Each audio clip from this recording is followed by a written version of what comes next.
This is Spartan 117. Anyone hear me? Over. Isolate that signal. Master Chief, you mind telling me what you're doing on that ship? Sir, finishing this fight.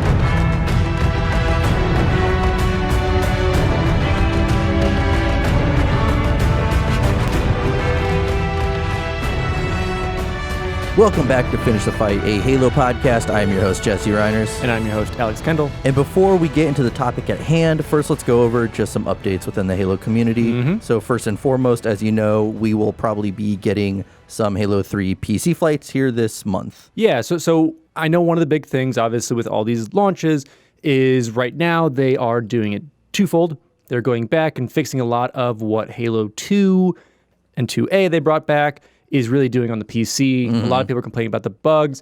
It's what you get when you're doing a port, and it's kind of on Microsoft's own timeline. So we'll be getting those bug fixes as it goes along, as well as news, hopefully soonish, about that Halo 3 flight test, and as well, rumored and confirmed, but we'll see if we're actually going to see the gameplay of it, is we are going to get some Halo Infinite content at the July Xbox 2020. Yeah, their replacement for E3, their press conference. And yeah, as I said, I like that IGN did emphasize when they posted about it, they said there was nothing mentioned about gameplay or anything like that, because instantly that's what people start posting. So we're getting gameplay. We don't know, because they could release a trailer then in September with gameplay. Exactly. And depending on how far along they are with some things, they may not want to show some of it off.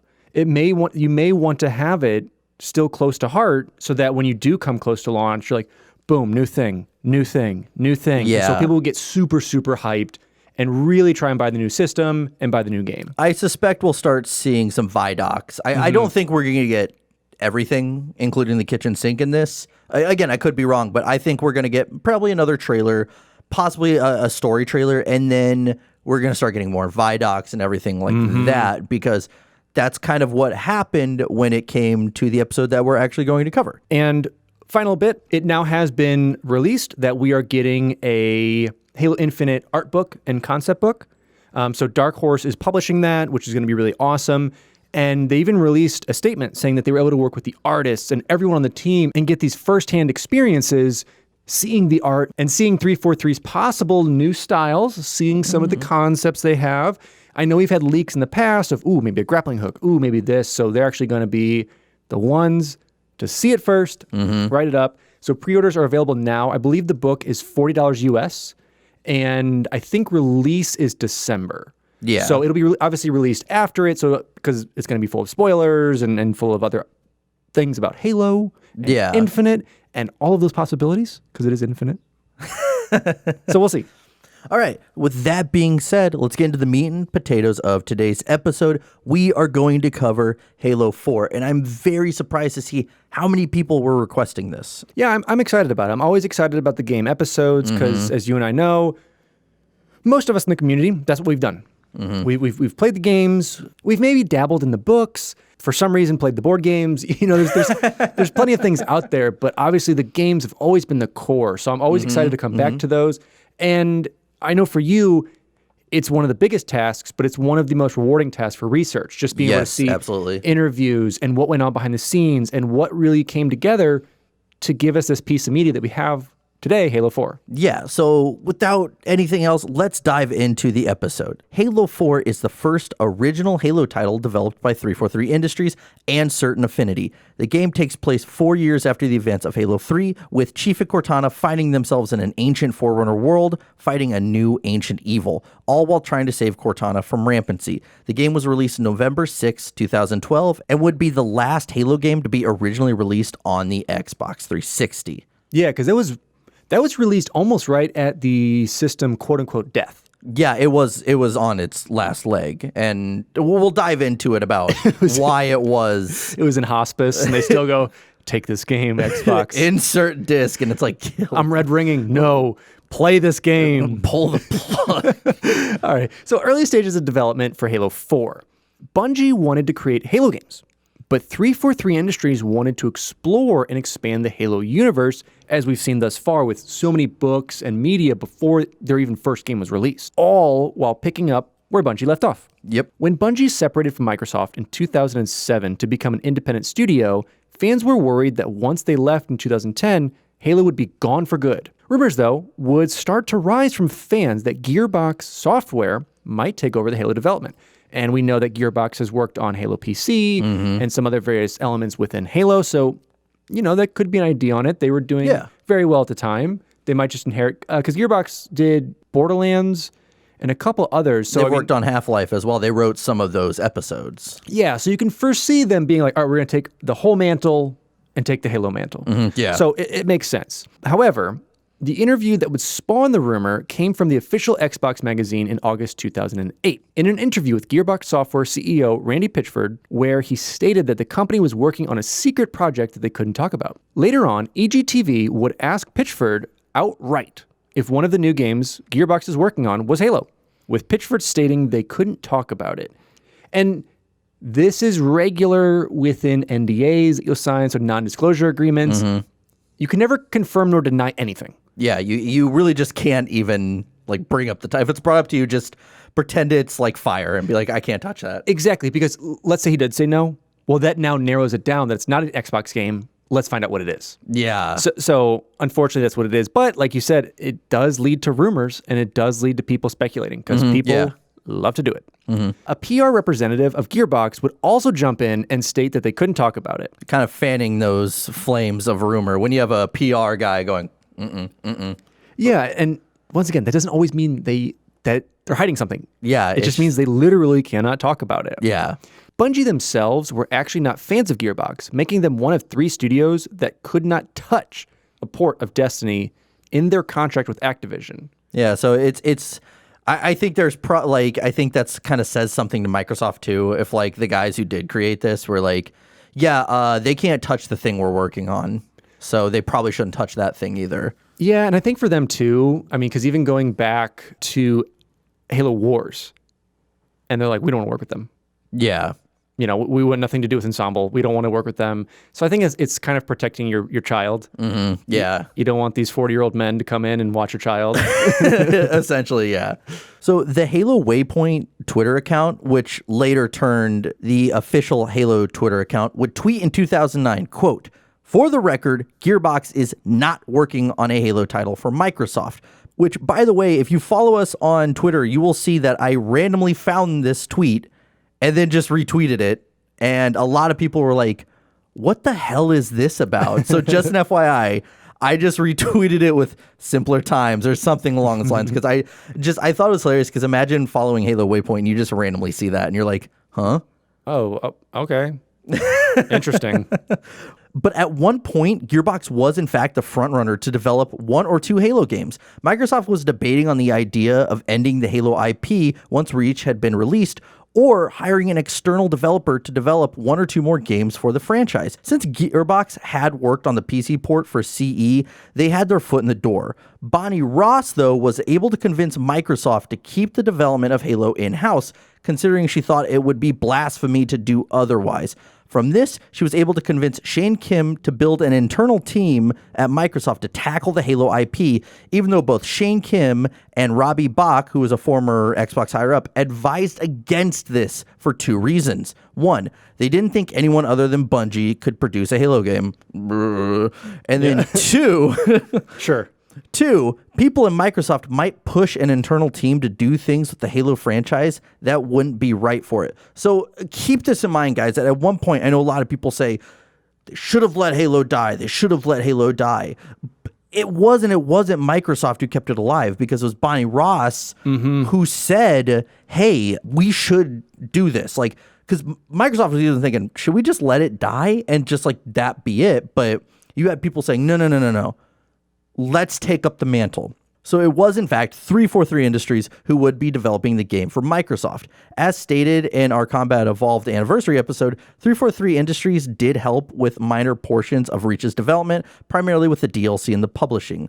With this, Microsoft was now in full force taking the Halo franchise to the next level, wanting it to be amongst franchises such as Lord of the Rings and Star Wars, which is literally every IP in video games right now. Literally everyone. Destiny at one point was like, we want to be up there with Star Wars. Well, yeah, no, it's kind of like, I want to do a startup. I'm the next Google. I'm the next Facebook. So yeah, I would always push for those dreams, but you still got to stay grounded. Still got to understand, like, those are once in a millions, like, all the planets align for those, plus luck, plus talent, plus it just happened to be. Yeah, it's a million and one factors. I mean, that's like us saying we want to be like the next Joe Rogan or something. Like I never want to be that. But it's like shooting for the stars when it's like, you always say chase your dreams, but trying to be the next Star Wars. Star Wars is Star Wars. That's really it. Who knows? Bonnie Ross would start to create her new team, which was unnamed at the time. The first 2 members that Ross would bring on were Kiki Wolfkill, amazing name, and David Berger. Also a good name. I'll accept it. Respectively, the development manager and the technical director. Later on, when 343 Industries had enough members to finally start working on a game, they were actually given creative freedom to work on whatever Halo title they wanted to, and they wanted to continue the story of Master Chief, along with, Combat Evolved Anniversary. Because, according to Kiki Wolfkill, there was a new generation of players out there who haven't experienced a new Halo game with Master Chief. And that is true. And it's fair, very fair. He's the face of Microsoft. Yeah, he is the official mascot of Microsoft and Xbox. Yeah. And so if you're not having that, it's great to have ODST, it's great to have reach, but you don't have a consecutive character running throughout. Yeah. So it makes sense to start with that and to continue the story themselves. She also said they missed Master Chief. Josh Holmes, who also stated that this is not a Batman-style reboot, because they want to make sure that, no, we're not doing like a whole new development and gameplay style. They're like, they want this to be as close to your Halo experience is, but updated. Yeah, to an extent. To an extent. The team knew that they wanted the new world that Chief and Cortana were approaching to be Forerunner. And then the rest of the story organically grew from there. 343 Industries would start building their team for Halo 4 in 2008, and concepts for the story would begin around 2009 with a team of 25 to 30 employees. They would start breaking down everything that was working for Halo and everything that wasn't. They decided to work on a new trilogy in the Halo franchise that would release 3 mainline games over the course of 10 years, continuing Master Chief's story from Halo 3, and they wanted it to revolve around all of the comics, books, and extended lore that had been released over the past few years. Which makes sense how important that these 2 trilogies that we have been covering, and they wanted them so bad because everything now has a direct tie-in. Exactly. And this, like you said, would later be expanded to the Reclaimer saga, since there would be other Halo games released under this banner. They also wanted to explore the Master Chief more than any previous game before, but still not show his face. Yeah, I guess they could. I mean, they give more lines. Yeah, it's essentially what they did. Oh, of course, we'll talk about it, how they went into the emotional side of Chief and my gripes with that, but later on. But they did. Supposedly, when Bungie was deciding on what final game to make for Halo under Microsoft, they wrote a script for Halo 4. And 343 Industries would look to this script for inspiration when writing their own Halo 4. Supposedly. Yeah, take that with a grain of salt, please. I could not find any official sources for that, but there were lots of rumors circulating about that. Yeah, and they probably did. I mean, they were probably able to see all the documents that were handed over and just kind of flip through and go, okay, this is a good idea. This is a good start to help us pick what we want to do. Fans would also break down an interview with Robert McLeese in early 2010 posted on Bungie.net, with McLeese making comments referencing the stories of the Forerunner trilogy, so like before the book was even announced months later. One most notable reference is referring to the Gravemind as, quote, primordial.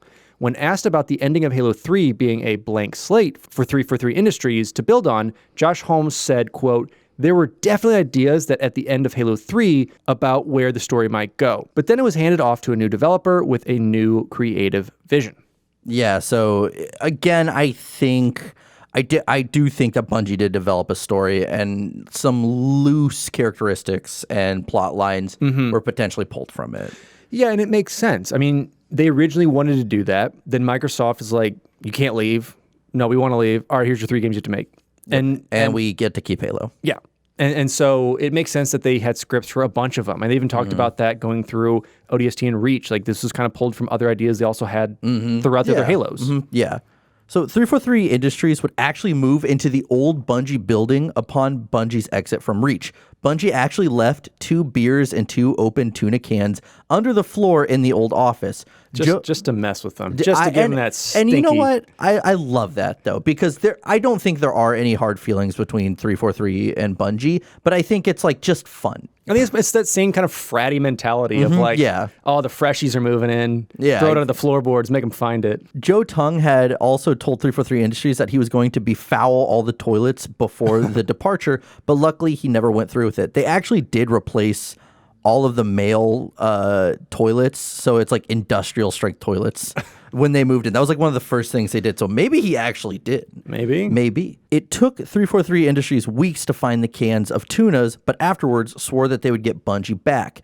343 Industries actually had a second office as well that's located across the street, but it has less employees than the main office. By the way, they also found the 2 beers and they drank those 2 beers. Well, because why not? So there was no guarantee that 343 Industries would continue to be a studio after Halo 4's launch. So they had to make sure that they put their best foot forward, considering by the time of Halo 4's development, the Halo IP was a $3 billion franchise that had sold an upward of 40 million copies of games. This would lead to the typical development crunch for a AAA title, following in the footsteps of Bungie's development of all their Halo games, working 16-hour days or more. Artists and designers were hit the hardest with this crunch, and Max Hoberman from Certain Affinity would even state that he had felt the pressure working on this game. Now, when it came to developing the new Halo game, David Ellis stated that he was told he was going to be put in a room with a bunch of strangers from around the world to create a Halo game. And once a team was assembled, they would start to work on Halo 4. As the project for Halo 4 grew, so did the studio. Josh Holmes, who would become the creative director eventually, was one of the first 30 employees that first signed on to 343 Industries. The game itself was created as the studio needed to grow large enough to create a AAA title, something Kiki Wolfkill described as learning to walk and run at the same time. And 343 Industries also struggled to find literal room to grow their team before moving into the old Bungie office. Microsoft was almost betting against them as to how quickly that they would grow the team. So Microsoft didn't believe at this at one point. They 343 started as some cubicles in a random open office space because at one point, employees were taking phone calls in the bathrooms and the halls just to get like privacies and for interviews and whatnot. So imagine going to the bathroom and you hear like your coworker giving an interview, like in a stall. That's what you got to do. So where'd you go to school? But they also struggled to hire the appropriate leads for the game quickly. So 343 Industries was hiring employees who had work to do, but had no clear direction or where to go with it, often leading to idle hands. The recruiting process lasted about 2.5 years because they hired leads, but then those leads also instantly went to hiring more people. So those leads weren't actually doing their job in the game. It was just like recruitment. Because they were hiring their own teams at that point. So like, you have your leads built, it's kind of like an MLM, your multi-level marketing, but a real thing. So it's basically... you hire your leads to then hire their team. So really there's no work being done until a full team ends up being built. Yeah, so you also had people just sitting around and doing nothing. They're like, okay, you're going to be an artist. What are we working on? We need more artists, so hang tight. Yeah. When 343 Industries finally had enough time and manpower to create their first build for Halo 4, they felt that the studio was finally coming together. They wanted to make something that truly felt like Halo. After some playtests from the Microsoft Research Labs, most players enjoyed the builds and felt like they were playing a Halo game. With that, 343 Industries knew that they had the means and talent to create a Halo game. They scrapped the first build because it was too traditional to OG Halo, I guess you would say. Oh, and why? They created a game that they were like, fans were like, yeah, this is a Halo game. And they're like, cool, burn it because we don't want to be like Bungie. Cool, so it is a Halo game? Okay, we don't want that. Okay. But it just blows my mind, and I don't get why. It's just so weird. It's like having to outdo Bungie when it's like, this isn't your IP. You're picking up where they left off. So yeah, you should probably be very thrilled and kind of run with that. Well, and it's not a reboot. No. If it was a reboot where like you're taking the IP and shifting it into a puzzle game or shifting it into an RPG or even a different type shooter, then that makes sense. But if you're trying to continue a story where you just co-worked on Reach, and now you're saying that, okay, we just did that again with Master Chief this time, but we don't want that.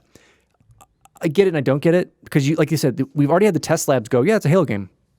Damn, we don't want that. We don't want that. We don't want something good. Oh, well. Oh, well. Like with Halo Reach's engine, 343 Industries would build the engine from almost the ground up, with what Frank O'Connor describes as, quote, a little kernel of the original code left in there. He would also credit Bungie, stating that they built this engine on, quote, a decade of stuff that Bungie built back in the day, including a good chunk of Reach's engine making it into the gameplay code. They also rebuilt the code because nobody at 343 Industries was familiar with it whatsoever, but supposedly there was still one line of code left that would never change, rumored to be the $3 million line of code. Fans were also concerned with Halo 4 coming out on the Xbox 360, considering it's at the end of its life cycle.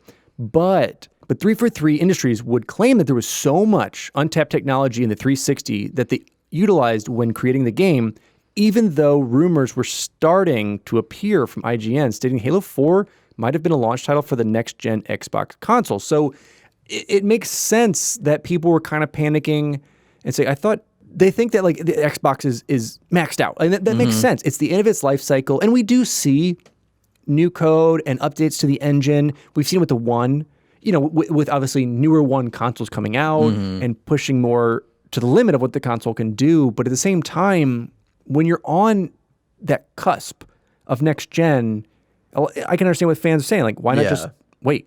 Yeah. Bonnie Ross would confirm in 2019 that 343 Industries pitched Halo 4 to be an Xbox One launch title, but ultimately Microsoft decided this game would be the 360's end of life cycle. So, answer your own question, and we're going to see that a lot of, you can blame 343 for a lot of things, but in the end, it comes down to who your parent company is. Yeah. And when Microsoft goes, no, that comes now, you go, okay. Yep. I guess so.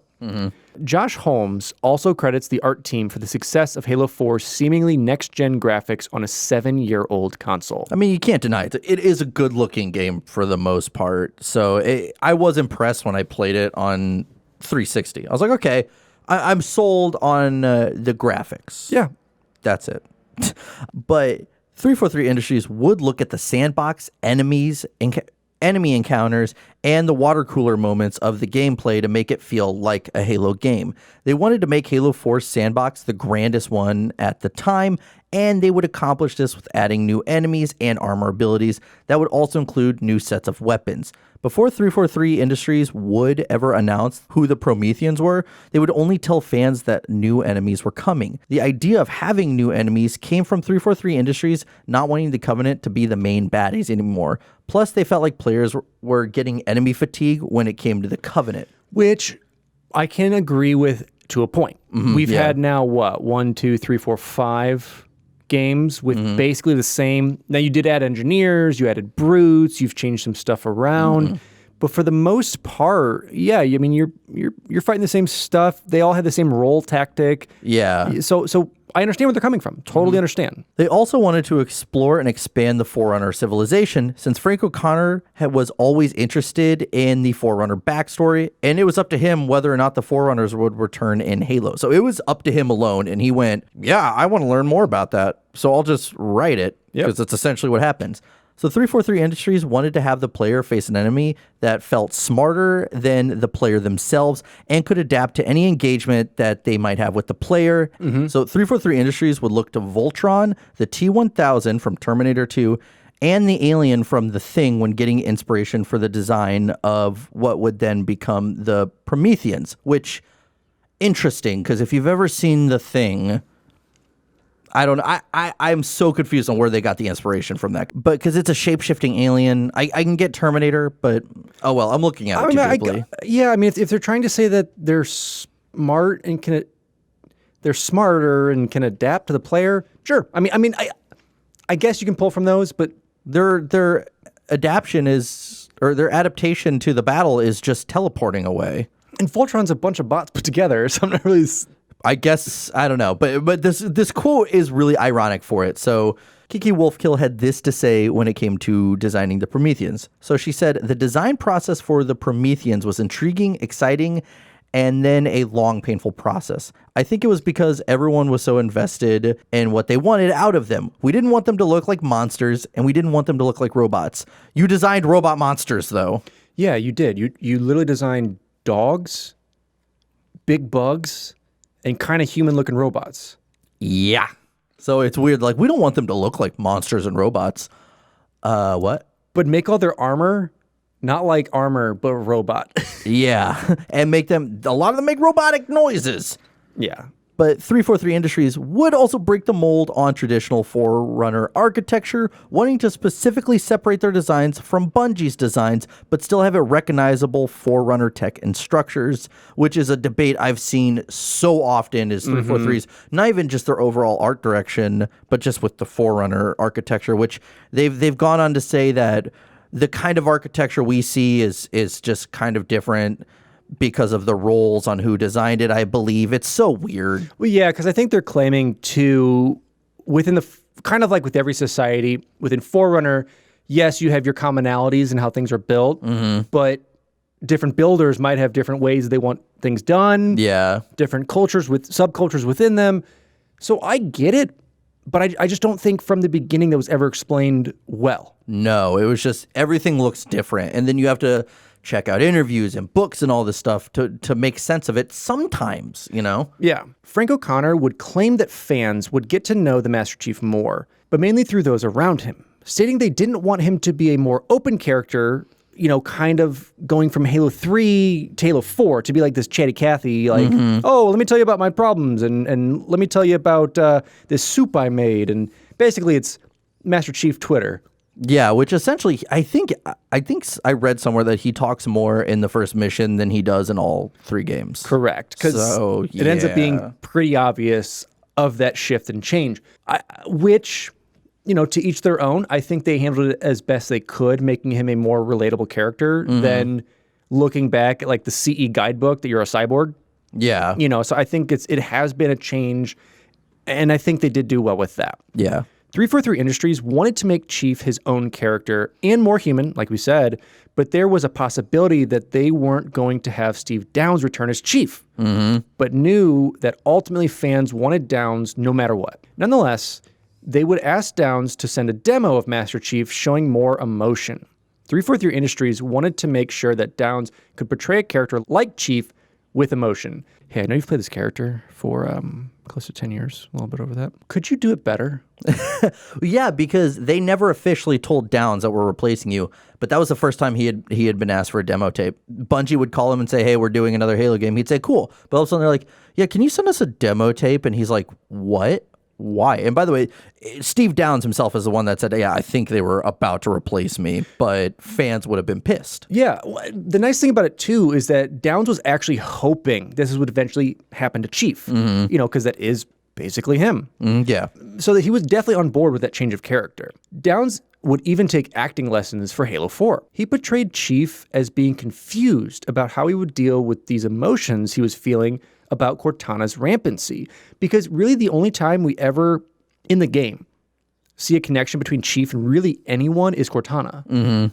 I mean, we see bits and bobs around with some of the characters, like Johnson slightly, Locke, I guess, Arbiter, because they go back to back.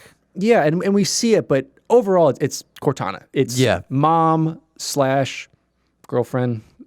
Yeah, I think Bungie wanted a more mom-son or at least best friend thing. Very obviously, 343 Industries said, y'all need to be hot for each other. Yeah, and that's what leads into 5, which that's a whole other story. Whew. So in the end, this would lead to much more studio time for Downes and Jen Taylor, recording in Los Angeles and Chicago.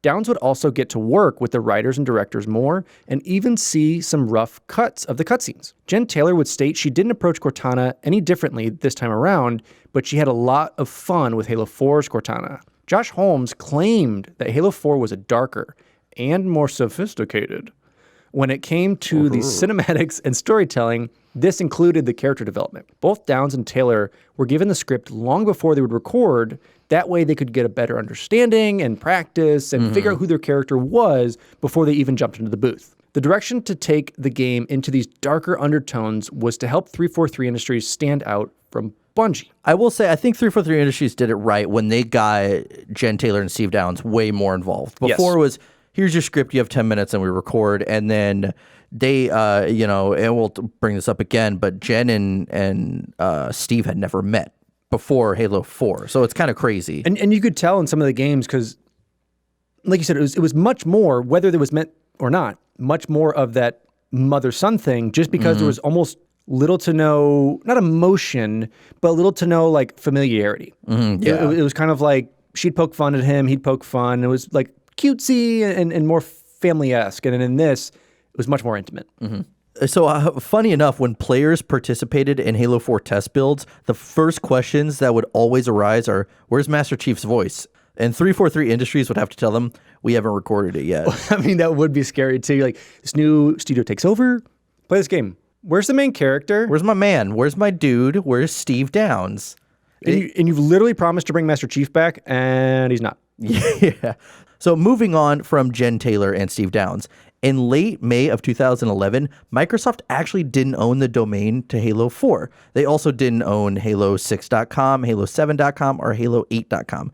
This domain belonged to Scott O'Reilly of Rochester, Minnesota. A week after Microsoft publicly stated that they didn't own the domain, they would, in fact, acquire it. When O'Reilly was asked about the terms of agreement when it came to the Microsoft acquiring the domain, he stated that the only thing that he could say is that he can't talk about the terms of agreements, leading most to assume that Microsoft paid him handsomely for it. 100%. Afterwards, Microsoft would purchase domains for Halo7.net, Halo7.org, Halo8.org, Halo9.net, and Halo9.org. Before this, Microsoft did own Halo5.com, Halo9.com, and Halo10.com for whatever reason. Why not just buy up to 1,000? Why not immediately start in the game? I mean, it's going to cost you what, $12,000 to $17,000 a year? That's nothing. To sit on 1,000 domains for you. Yeah. You're going to be fine. You're going to be fine. And plus, eventually, we will get Halo 1000 anyway. So you're just working. It's called working ahead. There's nothing wrong with that. We actually surpassed that. We are going to get infinite. So they're selling those domains. Oh, so if you guys are in the market for a Halo domain, you should probably hit up Microsoft right now. Or see if there's available ones. Actually, you know what? Everyone right now, go see what HaloWhatever.com is available and buy it and show us. Please do that. And let us know what domains you get. I mean, we're talking, it could be anything. Anything. I'm really wondering if Halo 117's taken. Let us know. Check those out. If you do buy one, we're giving you no compensation. We might give you a shout out somewhere, but let us know. For sure, a shout out. Yeah, do it. Oh, yeah. So now, usually we talk about betas. You know, we have this long section in these games about betas. For you, we just have a paragraph. So when it came to the beta for Halo 4, Frank O'Connor would state that a public beta would hinder polishing the game and shipping it on time. Even a few weeks before the game would release, there was still demand for a beta. O'Connor would also state that 343 Industries did not want to do any public betas because the only feedback that they would get is superfans wanting them to undo everything they changed, which... And I can't tell you if that was sarcastic or not, because it was a very serious interview that I read this from. And you got to think, I mean, I think, in reality, I think it's a bit of both. Because I think it's that kind of cheeky remark of like, ha ha ha, it's just them, you know. But like really saying, no, it's going to be the super fans that want us to change everything back to the way Halo was. And it would honestly, I think it would have really hurt sales. Yeah, for sure. Because I mean, like... Bungie had nothing to lose because, of course, when we got the Reach beta, lots of people were mad, but lots of people were upset about it. And a lot of people like Halo 4, so it is like a double-edged sword of do we or do we not? And it really depends on the generation you grew up in Halo. Like you've started around Reach times. I started around CE. So for me, 4 was a departure from it.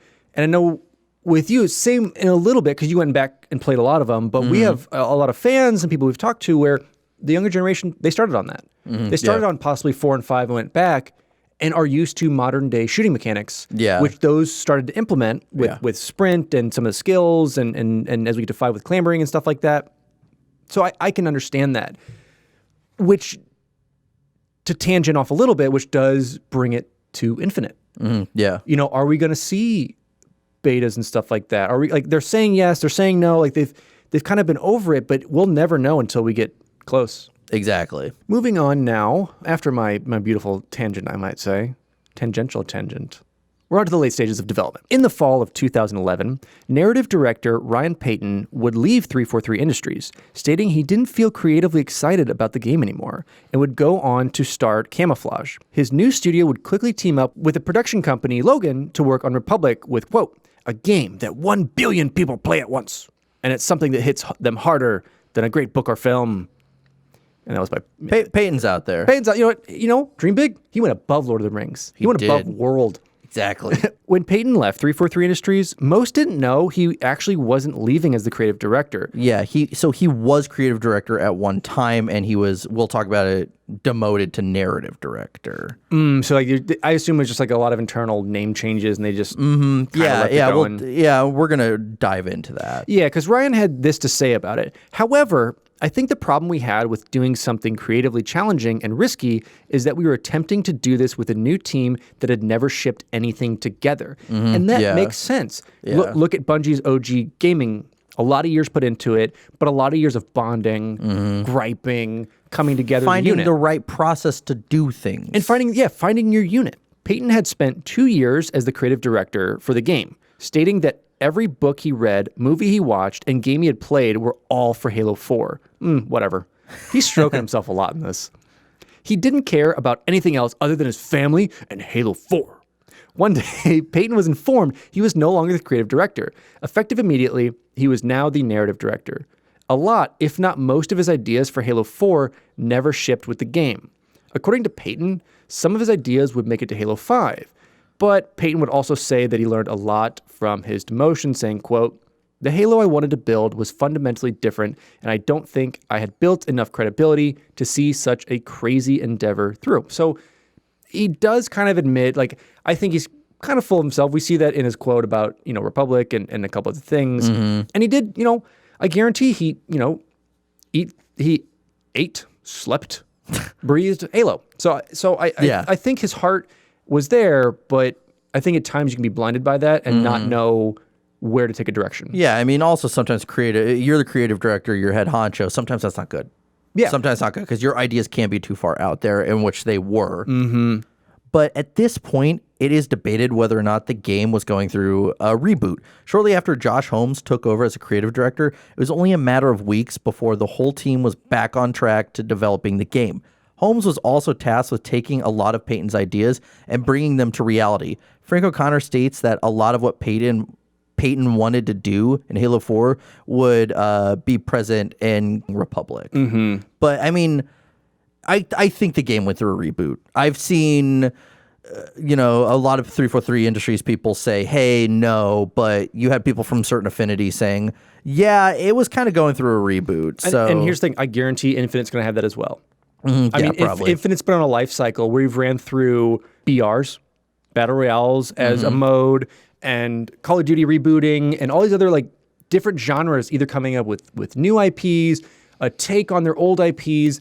And so with Halo, I'm not going to say being silent, but having to work through these, I can see them going, and look, we're good. Oh, that came out and everyone wants to play that? Oh, no. What do we do that isn't that, but is that? Only time will tell to see what's put in there, but I can easily see a lot of that being jumbled. Yeah. So throughout the development of Halo 4, one phrase would continue to come up during interviews and articles from 343 Industries. Quote, you're going to have to trust us. The studio would often ask themselves if they were going to be able to not only finish the game, but finish a Halo game that fans would love. It was often a PR challenge to convince fans that someone other than Bungie can create a Halo game. In fact, 343 Industries employees would be in contact with Bungie in order to pick at the brains of some of the original Halo creators, trying to find the formula for the secret sauce. Josh Holmes would state that Bungie had no input in Halo 4, though, and 343 Industries was left on their own to figure out how to make a Halo game. So basically, 343 Industries is Plankton, and Bungie's Mr. Krabs, and they're trying to get the Krabby Patty secret formula. I see how it is. So when it came to the story for Halo 4, 343 Industries wanted it to be a story that new or hardcore lore fans would be able to jump into. 343 Industries also wanted to change the Master Chief and no longer make him feel like a vessel for the player, but instead someone who made his own decisions. This idea came from Matthias Warch's Identity Bubble GDC presentation in 2010. Warch would place Halo in the, quote, puppet and not the vessel category of games, giving Chief little identity, but again, Bungie absolutely admits this was how it was. And that was for shooters at the time. With Doom and Half-Life and Quake and all that, you were a silent protagonist, and that was your role for the most part. I mean... Yeah, because they wanted the player to be that character. The vessel to take you through. You were Doom guy. Yeah. Like, even a little bit with Unreal Tournament, kind of that same deal going on with it. And it wasn't really until modern storytelling for games, especially for shooters, because that was let's figure out the game mechanics first and then just throw the story in later. Yeah. If there is one. Yeah, I mean, like Half-Life helped with that. Then Halo was also the next step in that evolution where it was more about the story and less about the singular character. Correct. 343 Industries took inspiration from the original trilogy of Halo books when creating their Master Chief for 4.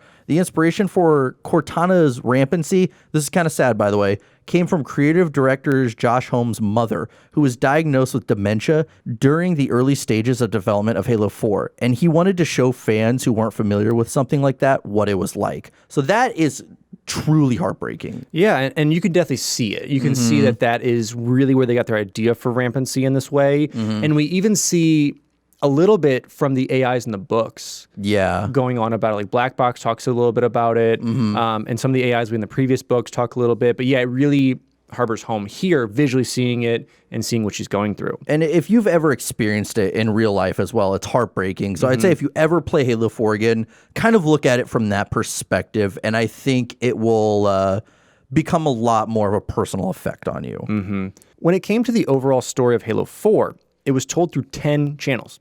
Even though Frank O'Connor would state that you don't have to read the books in order to understand the story of Halo 4, since 99% of Halo players didn't read the books. And it's funny because O'Connor goes on to say, quote, "We will never build a game story that relies on understanding an external concept." Yeah, but again, Josh Holmes also listed out literally 10 channels that Halo 4 is told through. And they also said from the beginning, we want Halo 4 to not just be a game, but to expand on the entire universe of Halo. Yeah, and I found a lot of contradictories like that because later Frank O'Connor saying, "Oh, well, that's not the case. You don't got to read the book. And then you do what I do. You don't read the book." And you go, "What?" Yeah, and especially if you don't have a great backstory on how an enemy is introduced or hintings of it.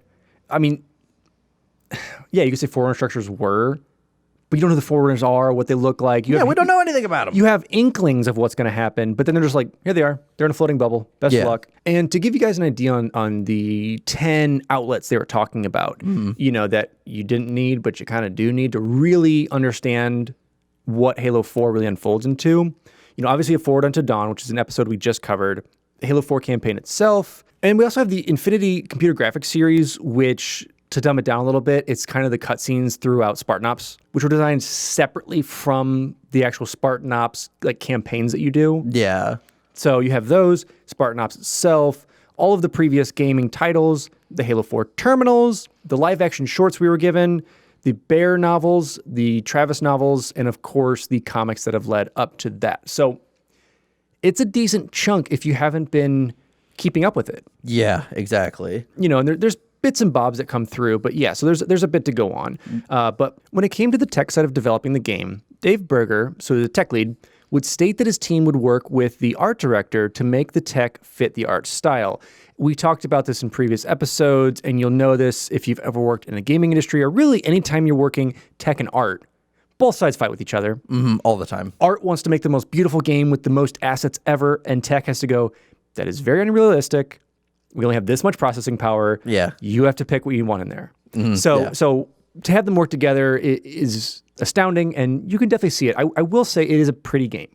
Yeah. And they've done very well with that. They would also work on the polygon fidelity in the background. So basically that's saying kind of all of the objects and stuff that's going on around you and showing kind of your skybox along with everything else that's in the background. along with focusing on a higher fidelity in lighting. All this was to make sure the art team could use new developments to truly enhance the look and feel of the game. On top of this, Wes Grandmont III, who was the content performance lead, was told that in order to make the game run at 30 frames per second, he was given the performance hammer, a blue squishy hammer, and was told that if he wasn't to hit the frame rate goals, the tech team would come in with the sledgehammer. I love that, because that's a real thing. His boss gave him a blue squishy hammer and was like, this is what you get, and if you don't succeed, we come in with a sledgehammer. I love it. So Grandmont had to make sure the art would not be affected by his goal of 30 frames per second. This happened about a year out from the release of the game. Now, on April 17th, 2012, Microsoft's Phil Spencer would officially announce that Halo 4 would release on the Xbox 360 November 6, 2012. Around May 2012, Josh Holmes would state that the game was about to enter the final stretch of development, and in July 2012, Frank O'Connor confirming the game was in the final stages of development. So you lied, Josh Holmes. It was actually 2 months out. Well, he tried. With 343 Industries ironing out all those final bugs and putting one last polish on the game. This was being done day and night to reach the zero bug release due to 343 Industries overshooting the deadline. Now, September 2012, the game would finish development, waiting for the game to receive certain certifications before it goes gold, and 343 Industries was able to have Halo 4 run on 720p natively. Oh boy. By the end of development, 343 Industries would have over 300 employees, adding a new employee every 4 working days. This rapid growth was described as growing pains by Kiki Wolfkill. Bonnie Ross would state one of the biggest challenges of developing Halo 4 was getting all of the new employees with different backgrounds on the same page, considering they had hired people from 55 different companies in both video game and film industry companies such as Gearbox, Kojima Productions, Treyarch, LucasArts, id, Rockstar, 2K Marin, and more. Frank O'Connor would say that having a studio full of 300 employees that all came there because of their love for Halo was something that did help the development process. O'Connor has stated that they hired devs that hated Halo because he said it was one of those things they would come to the interview and go, Halo would be good if you did this. So they were like, cool, do that then.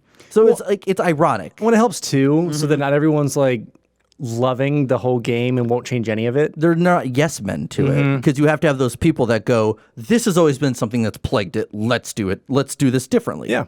Makes sense. Kiki Wolfkill would state that during a lot of the interviews in the beginning of Halo 4's development, people were not told what game they would be working on, but rather that they were working on something Halo related. It was pretty obvious. Yeah. Microsoft made sure 343 Industries would not tell anyone what they were working on, but would still sometimes give subtle hints as to what the interviewee might be working on. At one point, Ryan Payton, who was the first Halo 4 creative director, was asked, if you were the creative director on Halo, what would you do?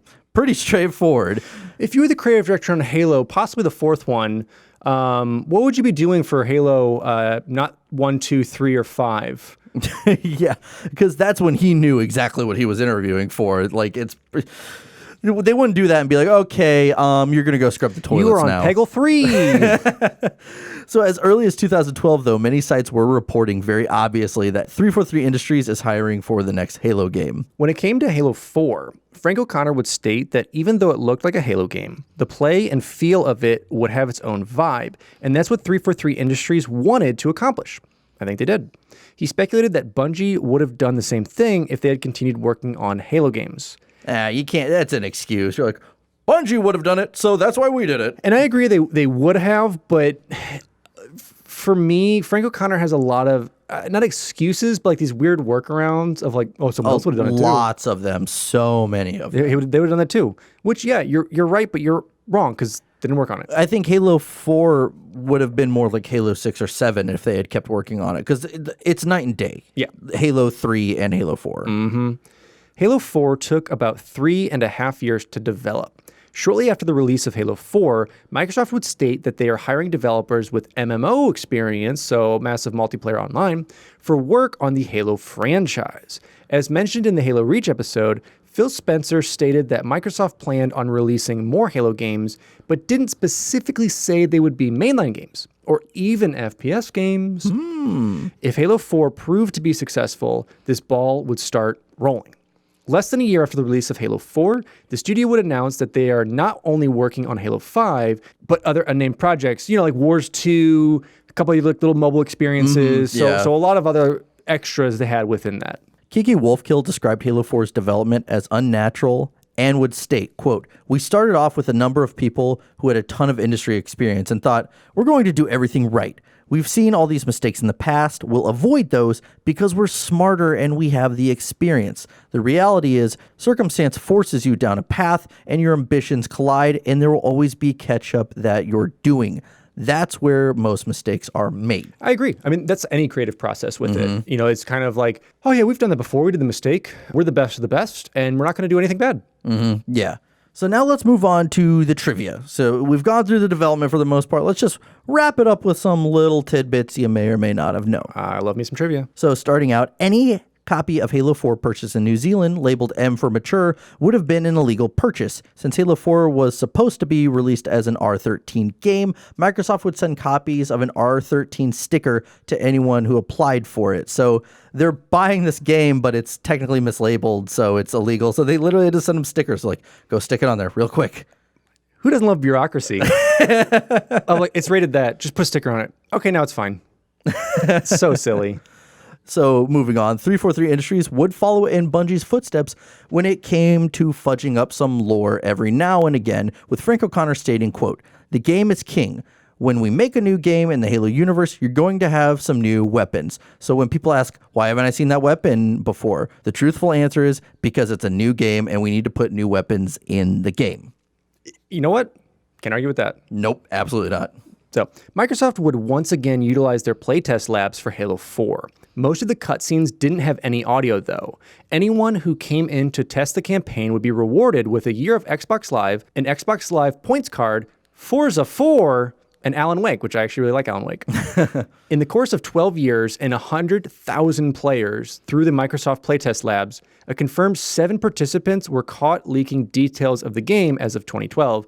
Anytime someone is caught, their name is handed to Microsoft lawyers. So that's amazing that out of 100,000 participants, confirmed 7. Yeah. That's an amazing track record because you know it's going to happen. Yeah, and they've also said that it was like, they said it's roughly like they don't think it's been too many more people that they haven't caught. Yeah, because I mean, if it's any more than that, you'd already know about it. Like they already know. Yeah. If it's not from the labs, it's from pretty much every time they've done a translation. Yeah. Whether it's the French or whether it was like the Italians or whatever it was that leaked all the other ones. Well, in part 2, it's actually a different circumstance that we'll talk about. We will see. So 343 Industries also had something called the Cortana Web. This program allowed 343 Industries to see all data collected from multiplayer matches in the alpha and beta phases, breaking down all the information to be easily viewed.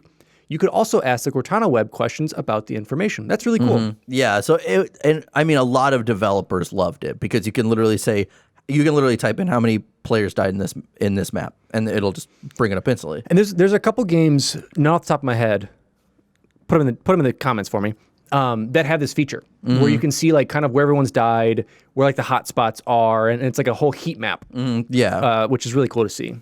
So this is kind of a little fun tidbit. The designer behind Call of Duty Zombies, Jesse Snyder, worked on Halo 4 as the lead campaign designer. It's cool. I saw no zombies though, so. I mean, here's the thing. That's a mixture of you and pretzels. That's pretty cool. That's my trivia. When asked how Steve Downes wanted to end Master Chief's story, he said with a hero's death. But during Halo 4's development, he didn't know how Chief's story would end. In fact, as of 2017, Taylor or Downes weren't told whether or not Halo 6 was even happening. Isn't that crazy?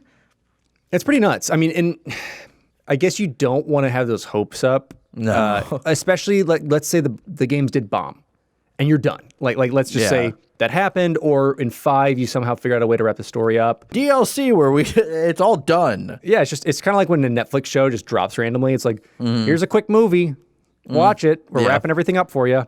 When asked if he could only play one Halo game for the rest of his life, Steve Downes said Halo 4 because it's the game he had the most lines in.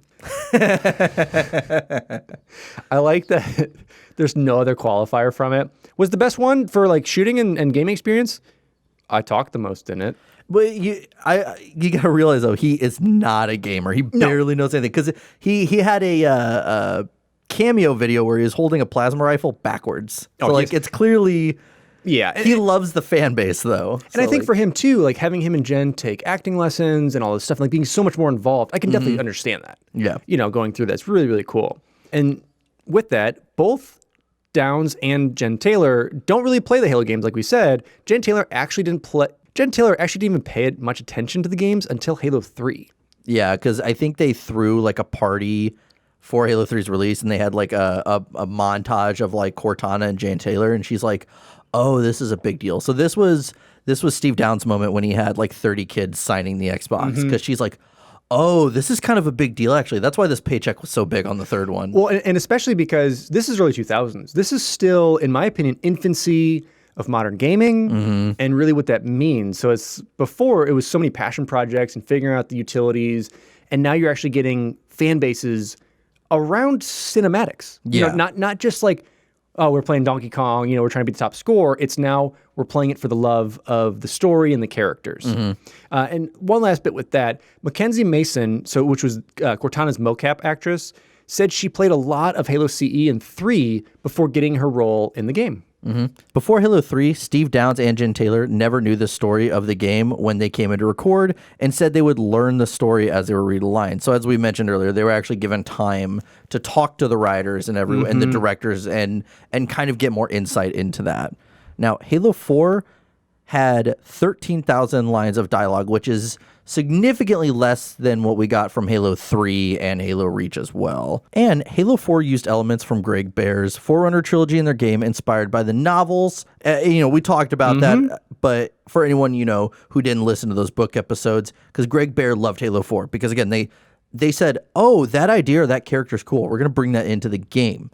And so for 2 more little points, Halo 4 would be available on the Windows Surface tablet through the Smart Glass app. And then finally, Brian Reed was one of the writers for Halo 4. And I only bring that up to plant the seed in for Halo 5 because he was one of the big writers for Halo 5. There you go. So it kind of put a lot of things into perspective. And now we're finally getting over some game stuff for you. So we've got the pre, the post, what went on with it. And here we go with what is new. What are we actually going to see in Halo 4 that's different than all the rest we've seen thus far? Yeah. Biggest thing is the enemies. We're now finally getting a visual representation of the Prometheans and Forerunner specifically. Who we've discovered like through Greg Bear's books. We're starting to discover who they were in that. But if this is the first time that you're seeing them or not reading the books, here you are. So obviously we start with the Promethean Knights. So those are some of the most annoying enemies within the game. It really changes the name of like what's a tanky character. Yeah. And this created a whole new way to fight the enemy of like taking off their wings. Yeah, like, or they're like keeping the people or keeping watchers in their back. It's like a big backpack, kind of like carapace. That's why I call them like the bugs, kind of like a carapace they have on that. Once you knock that off, you can do it, but they are some tough cookies. And like you said, the Promethean Watchers, which are their personal drones. So they fly them up, they get some sweet shots of like the skyline with them, and they do a vlog about it. And then inevitably some kid throws a shoe at it and destroys it. Exactly. But this enemy was created pretty quickly and would take inspiration from the Necromancer in Diablo. It was the first Promethean enemy prototype, which is pretty cool. And finally, our favorite, lovable, not so fluffy friends, the Promethean Crawlers. AKA big scary monster robot dogs, because that's exactly... Yes, and with a couple of variants on there, which I thought was really cool to be able to somewhat change their armor structure up to kind of have like the alpha dog and then like all the like beta dogs. And then that's how it is with all of them for the most part, really. And jumping over to our vehicles, we are seeing the Mantis. Now, we did hear about that in our Halo 5 trilogy, but now we're getting to see it. And the Mantis originally was going to be an exosuit that players could equip during gameplay, kind of inspired by Legends, the prototype. Yeah. Which would have been pretty cool. And I think that's one of like the coolest aspects coming out of that anime was seeing that prototype of kind of like the Mark I style of suits. Eventually, this was scrapped due to Halo 4's engine inability to work with it. This would eventually lead to the vehicle suit hybrid that we know. So it's a vehicle you jump in instead of having it equipped to you. And really the most important thing is that, the Mantis itself can teabag. Yep, because that's really all we need. That's really all I need out of a vehicle. I need like a lowrider to teabag everyone. We also have the mammoth. So it's our giant elephant, essentially, that unfortunately, it really is a moving base. I wanted to include it because we can't drive it ourselves, but we still... Work out of it? Yeah, essentially, there's a level dedicated to it. I have a giant Lego mammoth that I'm working on right now that weighs like 40 pounds, in case anyone's curious. In case anyone wants to ride on it. We also have the Covenant Lich. We have a broadsword, and we have this Forerunner escort thing. And as for weapons, we see the triumphant return of the battle rifle. A return. Not our Halo 2 battle rifle, but a battle rifle nonetheless. Still a burst rifle. We also see the saw. It's our first like LMG or light machine that we're kind of seeing. That's kind of this hybrid Tommy gun almost. Yeah. Where it's the highest fire rate, I believe, in Halo, and it just burns through everything. Yes, and I love it. Probably my favorite weapon to come out of Halo 4. Yeah, absolutely. Definitely make its way to Halo 5, which is awesome. We've got the sticky grenade launcher, which is another fun one that has kind of two modes, that has a EMP mode as well as just a stick on it, blow it up mode. And then we get another intro to a new weapon, the railgun. Yep. One of the hardest guns to work. Yes. So this is kind of the personnel rifle, if you want to say, of the Spartan laser. Yeah. So it has a shorter charge time, but shoots just like any other railgun you've seen in sci-fi stuff, and works on vehicles, works on people, but obviously Spartan laser will handle that a little bit better. We also have the return of the carbine, a little different as well. But so all these returns that we're going to see, because there's going to be a couple more, are new and old. So it's an old idea on a gun, but of course 343 can't just bring something over. They have to change it. Just a little bit. Just a little bit. Because of course. We also have the unfortunate storm rifle. We have the return of the beam rifle itself. We also have the binary rifle. So binary rifle and everything down is Forerunner stuff. So the binary rifle, the incineration cannon, the light rifle, the pulse grenade, and finally the scatter shot. So yeah, I'll have I'm going to wait till the end for the most part. We have a two-parter, so you're going to get in the next episode. But I will say Halo 4 is, hey, look, we made new Promethean guns. Oh, those old things, you really won't see those that often. Yeah. The game. And they're basically just copies of everything else. So which I think is fine in a way, because the idea is the Prometheans, Forerunners, were similar to humans. They were more advanced at that time zone. So time zone, Jesus Christ. At that time zone, they were Eastern, and humans were Central time, so they were an hour ahead. So it's understandable. No, but yeah, they're adapting that tech, and we're kind of seeing that the possibility of like planted memories and finding other Forerunner artifacts to kind of mimic what they had, because we already see it in Covenant weapons and Covenant vehicles. Yeah. So I think it's really cool that they did do that. I know people argue either way, that all they did was reskin some stuff and change a little bit, but in its own right, I think they did pretty well with that. Yeah. So now let's just move on to just all the miscellaneous things that we see in the game itself. So let's start with armor abilities. So we have the hard light shield, which it replaces armor lock. Then we have Promethean vision, which is essentially seeing through walls. It's kind of like Predator vision. You kind of go through that. We have auto turrets, which will actually shoot at holograms. I did not know that. So your turrets are idiots, essentially. Auto turrets, the best one to pick for multiplayer. And a regeneration field, which is essentially from Halo 3. Yes. So I know they adapted a lot and tried to see what was OP with Halo Reach, obviously, with like armor lock and a couple other things, because I know they really wanted to try and balance multiplayer for this, to try and make sure that campaign and multiplayer could sort of transition between each other. And yeah, because you still want to be overpowered in the campaign. You want to feel like the Master Chief, but you don't want everyone to feel like Master Chief when they're against Master Chief. Yeah. Moving on from that, we have ordnance drops. First time we have those. Yeah, so a take from, a couple other modern day shooters would be able to drop in weaponry and supplies. Yep. Sprint is now always an option, which that's another debate. Is sprint should be in Halo or not? It's in there. It's going to stay. Move on. Either way, you could debate it back and forth, because in Reach, it's obviously an armor selection you can do. With this, it's added in. So you could go either way. I kind of like having it always, because I know in Reach, when I'd switch armor stuff sometimes, I'm like, oh, it's armor lock. Oh, it's armor lock. Oh, it's jetpack. Oh, what's no, I want to flying go away. Forward, I wanted to run, not up. Yeah. So we also have an instant respawn in multiplayer for the first time. Usually you had to wait and count down. So now once you go back to playing like the older ones, like we do on a game night, I'm clicking X because I'm like, respawn, damn it. We also have kill cam for the first time. Oh, yeah. So we're starting to really take some modern day shooter stuff. Finally kind of adapt to that. And now let's talk about facial motion capture, which was a first time for Halo, because before they used mocap for the body animations, everything like that, but now we're really trying to get the facial expressions.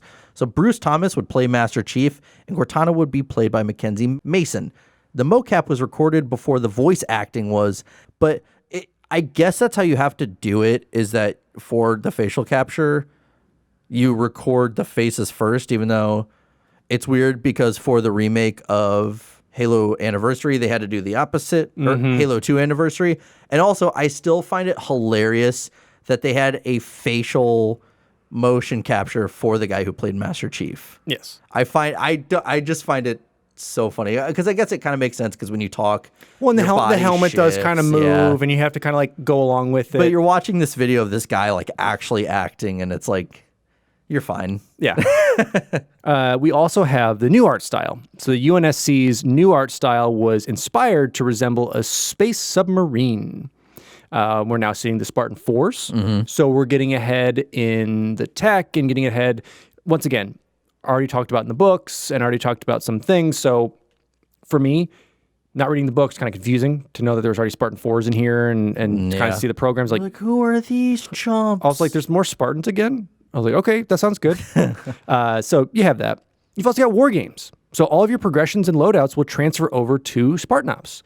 So this is really their take to try and break away and try like a whole new game style, kind of like Call of Duty as zombies, or this is this. This is like their take on that. So War Games itself is really just the canonical reason behind multiplayer, because before you just had multiplayer is just its own thing, but now they're like, no. And we'll expand upon this in part 2, where it's just like, oh, now you're on the UNSC Infinity, and these are all training exercises, because nothing can't just be its own thing. Give me the canonical reason for Forge while you're at it, if you're going to go that route. And I get it. Like I said, with zombies and other things, there were extra game modes that were added on. Some, not necessarily zombies itself, but some will have landing ideas where it's like it's still kind of canonical. You might be doing these like odd side missions that aren't relating to that. And this then introduces you to being and knowing who the Spartan 4s are a bit more, in my opinion. Yeah. So I think that is nice having that.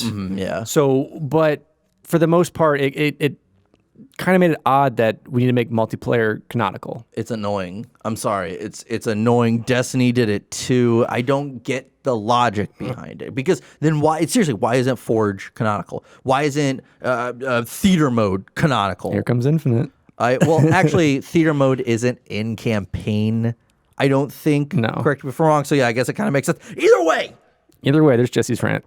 We also have new Master Chief armor. And with this, Frank O'Connor would state that this was mainly due to service art, design, practicality, animation, and to add a sense of storytelling. He also said that the canonic reason was the smallest reason for the redesign, a secondary reason essentially that would eventually be explained. It had to be explained in an interview. Yes. Originally, sketches of Chief's armor showed his armor much more bulky. Concept artist Gabriel Garza said a lot of buzzwords that would float around when he was concepting the new armor was technological, tank, and heavy. You want to know the real reason is because they want, again, and I'm sorry this gets brought up a lot, they just wanted to separate themselves.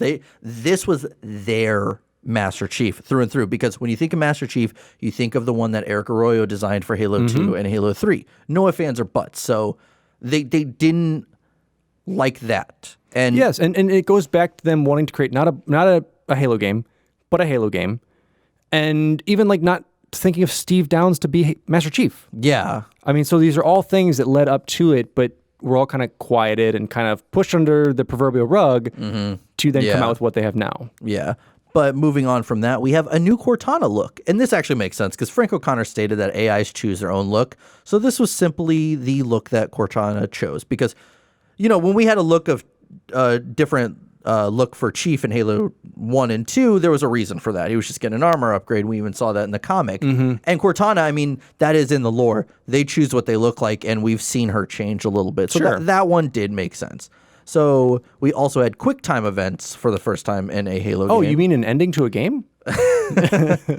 But also, when you go to push a button, your finger actually goes out and pokes the button now for reasons. Wow. So we also have armor and weapon skins. Most of these were available if one pre-ordered the game or when you unlocked specializations. I remember I pre-ordered this game. I don't even know if I got them, but even if I did, I didn't use them.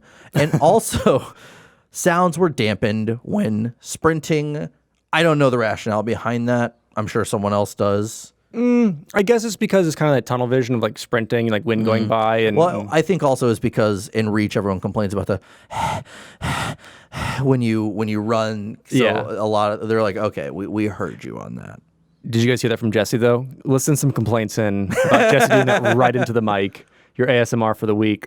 Now jumping over to the storytelling aspect within the story, of course, the terminals and the audio logs. The story of the terminals in Halo 4 outlines the story of war between humanity and the Forerunners in the Didact's journey into madness as he fights not only humanity, but the Flood as well. We get a better insight into the marriage between the Librarian and the Didact himself. The team tasked with creating the terminals was the Sequence Group.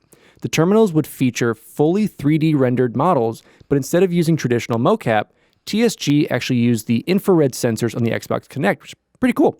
It's well used for the Kinect. TSG described it as a very low budget approach. It makes sense. Well, yeah, because Microsoft probably sent you a bunch. They're like, cool, we don't have to use our cameras or buy new cameras or anything. Or they've already had 360s lying around with the Kinect gathering dust, and they go, well, let's use these.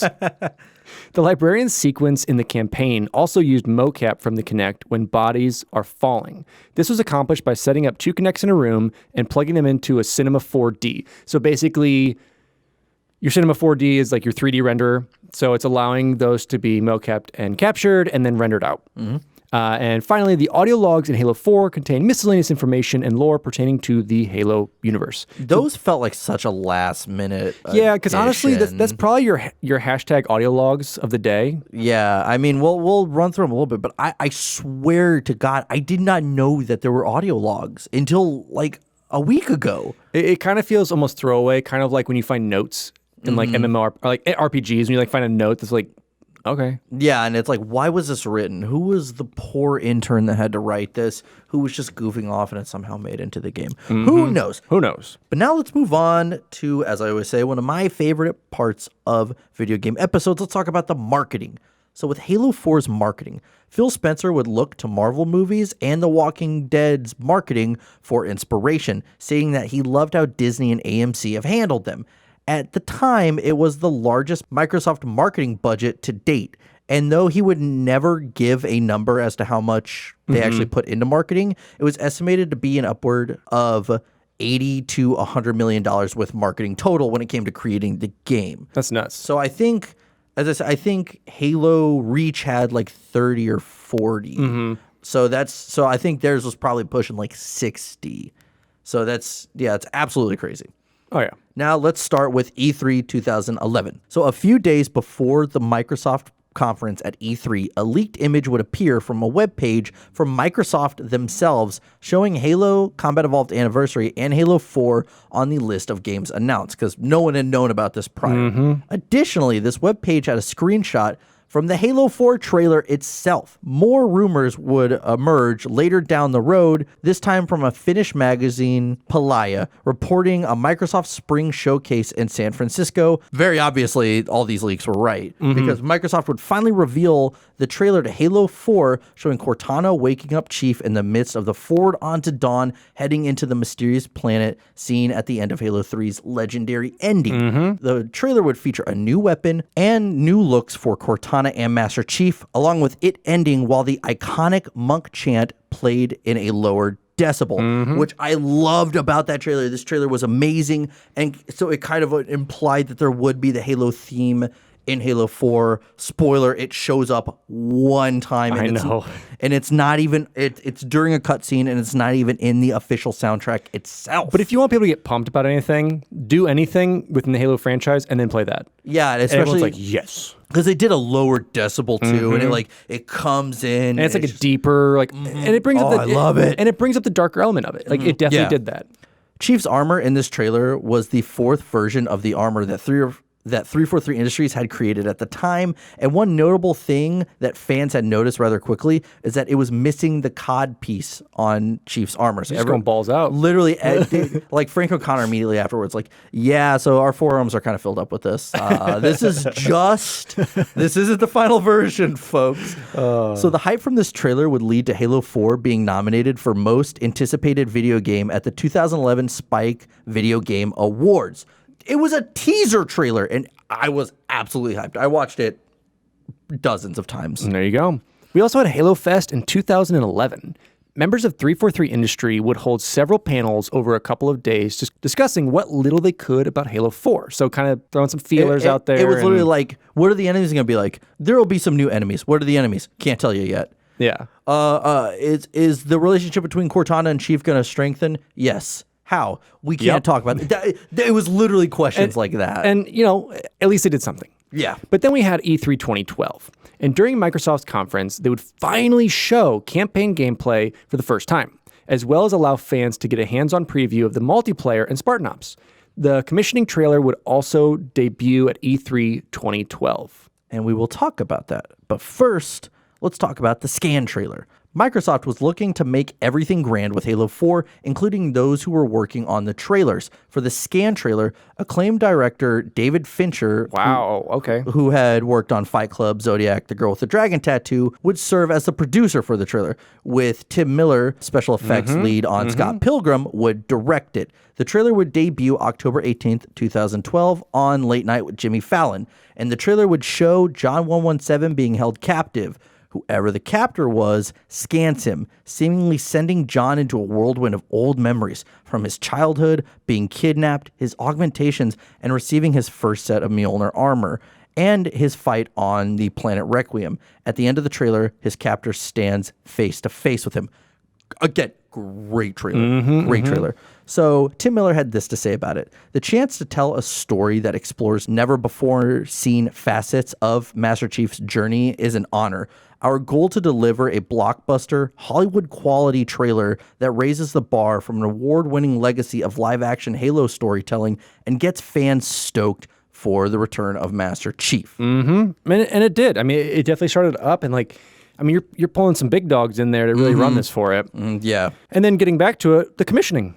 The trailer was directed by Danish director Nikolaj Fjelsig. The live-action portion of the trailer was shot in 2.5 days, with an additional 4 weeks of post-production. Method Design VFX would be tasked with creating all of the CGI in the trailer, with the help of 343 Industries providing partially completed assets to the company that would then res up. The Master Chief scene in this trailer is actually an actor in Mjolnir armor shot in front of a green screen. The trailer starts with a UNSC official addressing the crew of the Infinity, christening its launch into unknown space. As the ship makes its way towards the planet Requiem, all systems start to shut down after being scanned. As the ship starts to break down, it is sucked into the planet.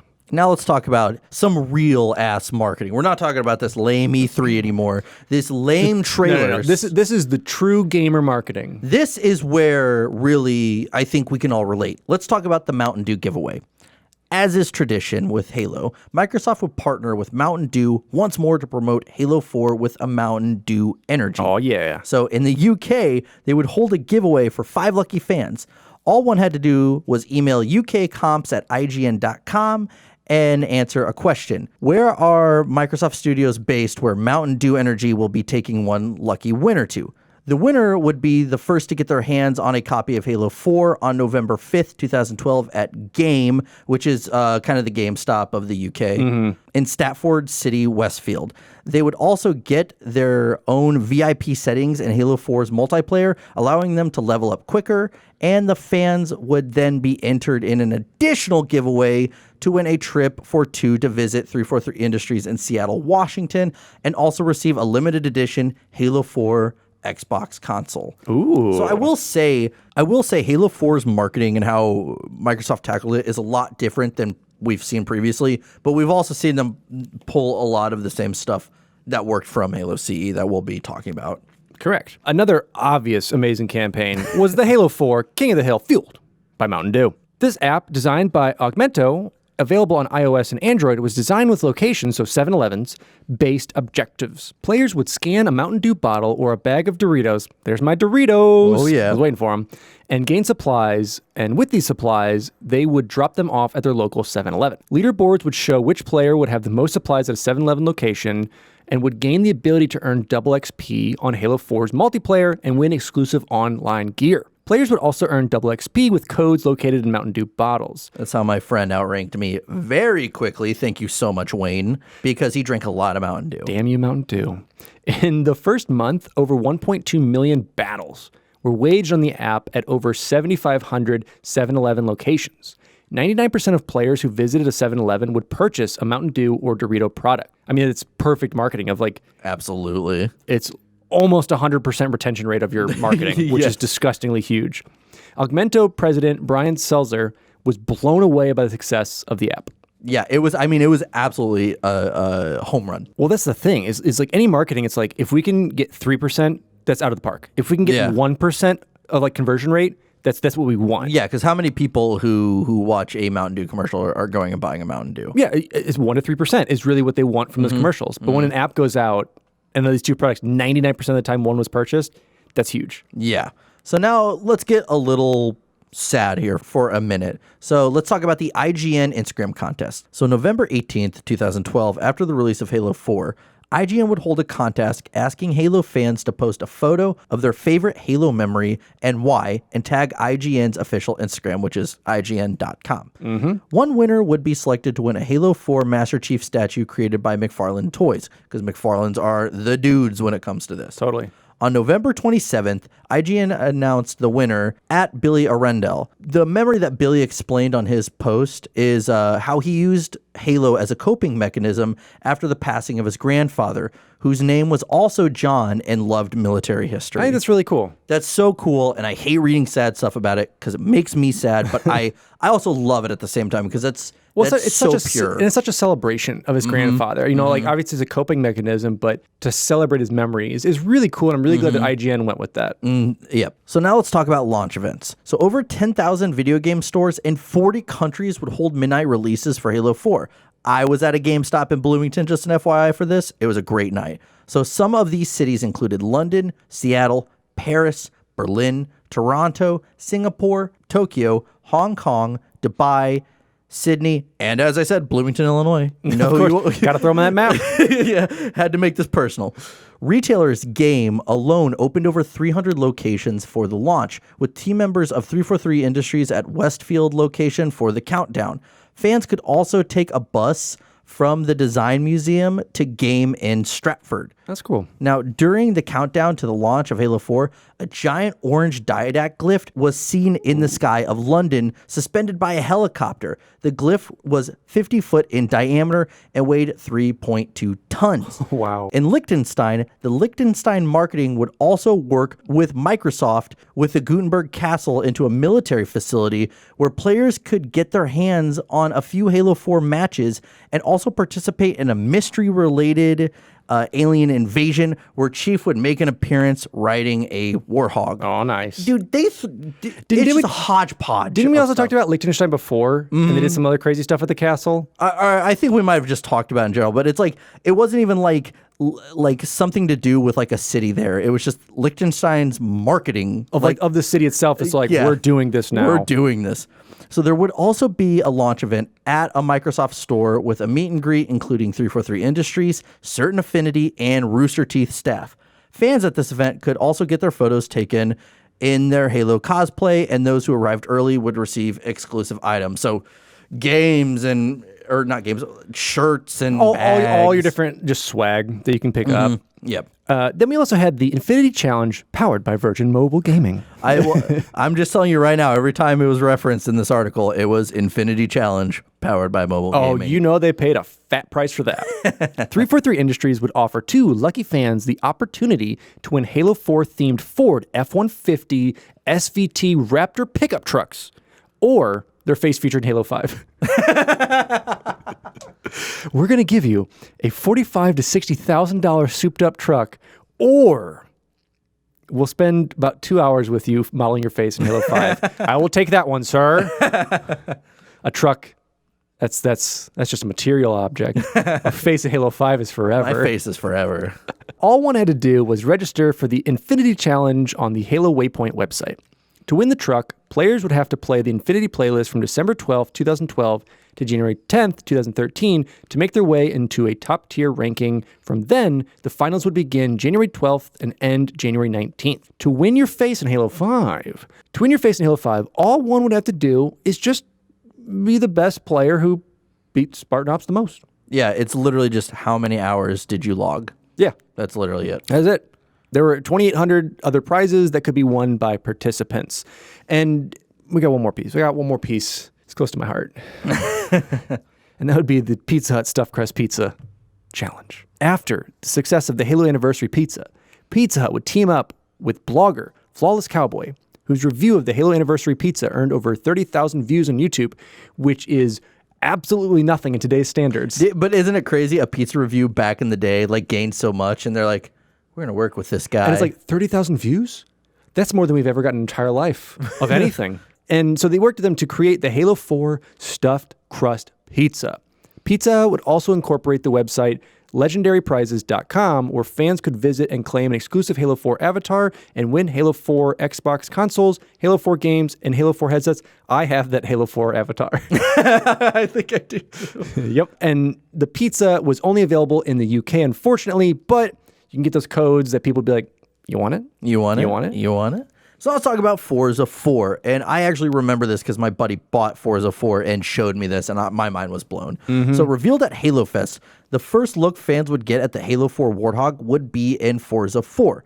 Fans were able to race the Warthog on a Halo ring. They had this mini little side mission with Cortana walking through it. That's not canonical, though, 343 Industries. So how about you fix that? I mean, there's also Legos in Forza, so... But that's canonical. I see. So now let's move on to Spike 2012 Video Games Awards. This one's hilarious, by the way. There would actually be a custom skit made by 343 Industries for this event. Chief is sitting on the deck of the Infinity while Cortana tries to convince Chief that the video game awards are important. Chief seems uninterested until he finds out Samuel L. Jackson will be there. The scene then jumps to Jackson appearing in a hologram, telling the crew of the Infinity that they need to find Chief's stolen warthog, ending with him threatening Del Rio. Why not? Why not? I mean, sure, why not? I think they had him, bleeps in there, so I think it just... Well, and I really like that they did this, because you see a lot more with that in Halo 5 and some of the marketing they have is they take themselves so much less seriously at times. Yeah, because I remember a Halo 5 Taco Bell commercial. Give me more of that. More of that just humanizes it, makes it fun. And our final piece of marketing is obviously Forward Unto Dawn. And to give you guys a little update, if you haven't listened to our episode, Forward Unto Dawn was a 5-part online series that released one 15-minute episode per week leading up to the release of Halo 4. Now let's talk about just some additional marketing items. So Halo 4 would have its own segment on the Conan O'Brien show, showing his brief involvement in the game. By the way, I don't dislike Conan. I'm just not the biggest Conan fan, but this was a funny segment. I laughed. So Conan's been huge in the pop culture community and gaming and nerd culture and stuff like that because he's always at Comic-Cons. He's done a bunch with gaming. He had a gaming show for a little bit, which I love. And I just think it's really cool that people like that, you'd never expect it, were just really interested in it. Dude, it was hilarious. It was absolutely hilarious. I loved it. So moving on from that. So Josh Holmes would go on The Tonight Show with Jimmy Fallon and demo a mission of Halo 4 and let Fallon play the game for a few minutes. I don't think he actually played it because it was coincidentally the same demo that I think had played at E3. 100%. So it's because you're going to have him walking to a wall, pushing the stick down, looking at the ground and walking and not doing anything.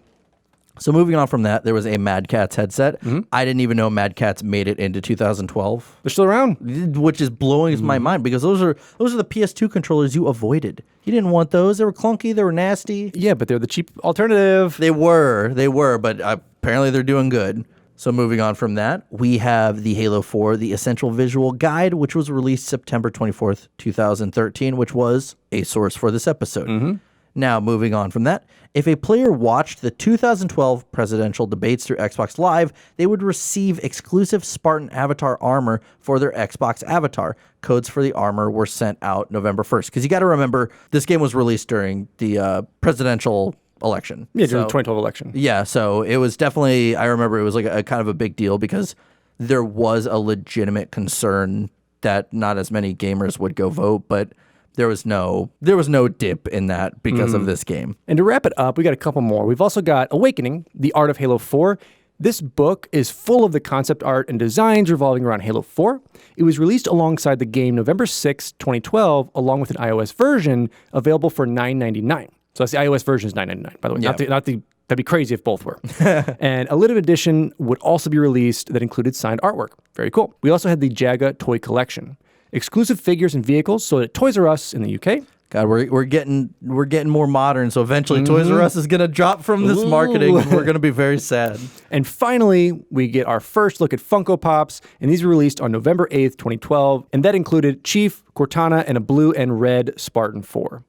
Yeah, so I mean, this was long before Funko had even like blown up. Yeah, because I think Funko was fresh on the map, and I think because they really focused on gaming properties first and pulled a couple of those in and partnered with Microsoft really early, and now there's a Funko for literally everyone.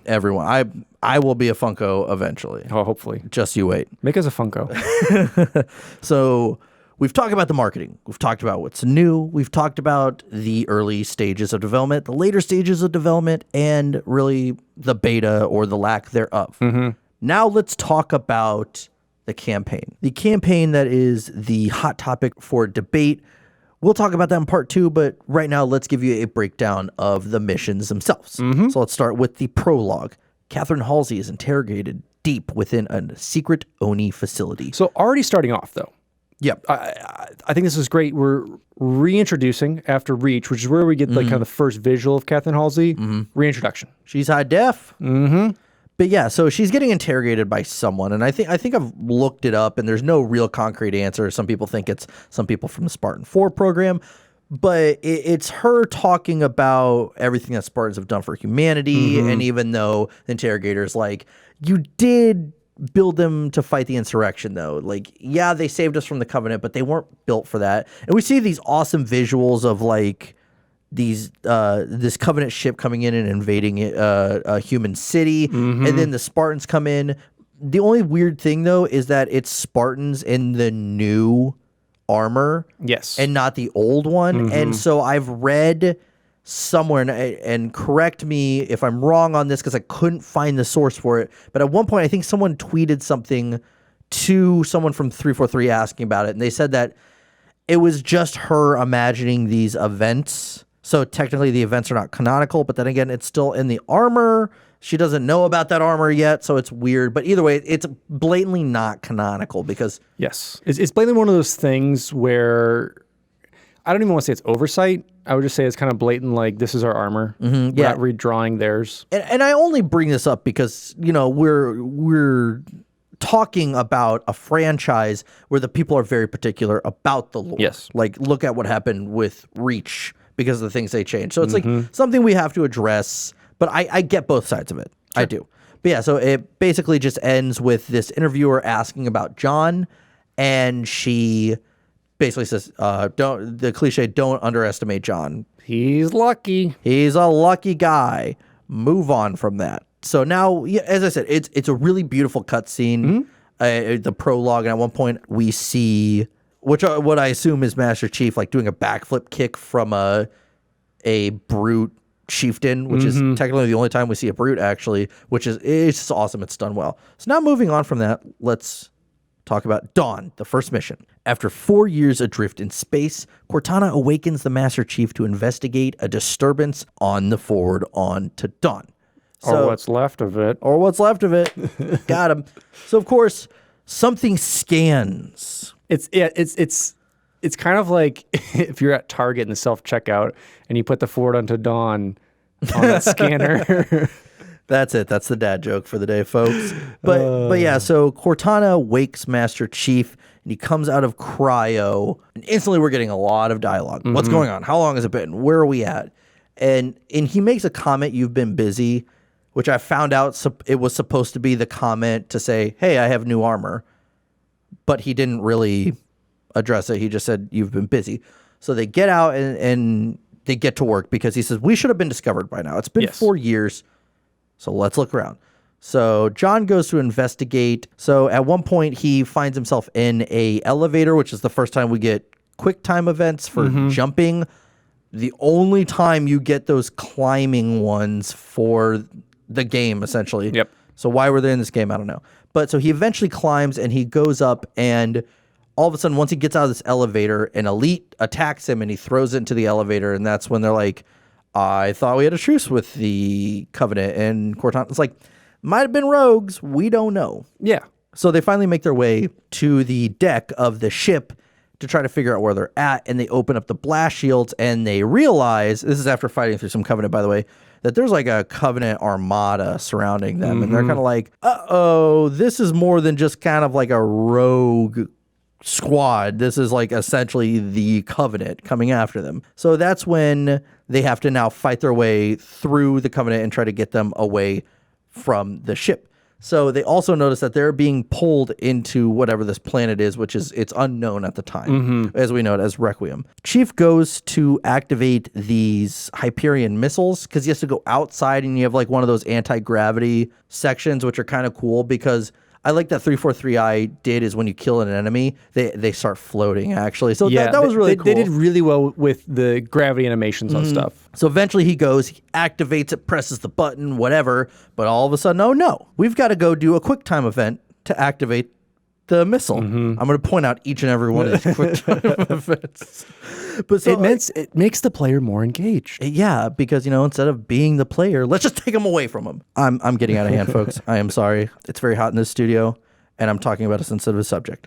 But anyways, so he does go and he fires off both of the missiles manually, and they go and they hit a cruiser. It's destroyed. Everyone cheers, but now all of a sudden they realize they have to get off of the ship somehow. So they make their way back inside, fight through more Covenant, end up finding themselves outside, and all of a sudden, they get sucked back outside. And that's when this scene is cool though, because Chief's getting sucked into the planet, and he's dodging a bunch of things, and all of a sudden it's just boom. He gets hit with a piece of debris and blacks out. And my favorite part about this is no music. The screen just says Halo 4, which I think is a brilliant way to start the game. I will give it to him. I think it's a fantastic start for the mission to, like you said, get more of that cinematic feel to all of it, and I think they did really well with that. So now let's move on to some trivia. The initial events of the mission were confusing to players when they were playing the demo. They felt like everything was rushed and they didn't have an understanding of what was happening. Multiple scenes had to be rebuilt or switched around, along with dialogue being added to help with the exposition. So a lot of people are like, why are the Covenant? Like, what's going on? You've given us no explanation, because they probably brought in people who had never read the books before. That's why, literally why that line, why is the Covenant attacking us? I thought we had a truce. A lot can change in 4 years. Like, literally why that's in there, because players were confused. Yeah, and I think that is done well, though, and I'm glad they put it in there, because even if you didn't read it, it's kind of that mystery of like, I thought we had a truce. Well, I don't know. Let's see. So I do like that, and I appreciate it, and I think it's necessary, because if that wasn't in there, and elites and grunts and everybody started attacking, and it's just like, okay, time for business. What happened in like the last portions of all these games? Yeah.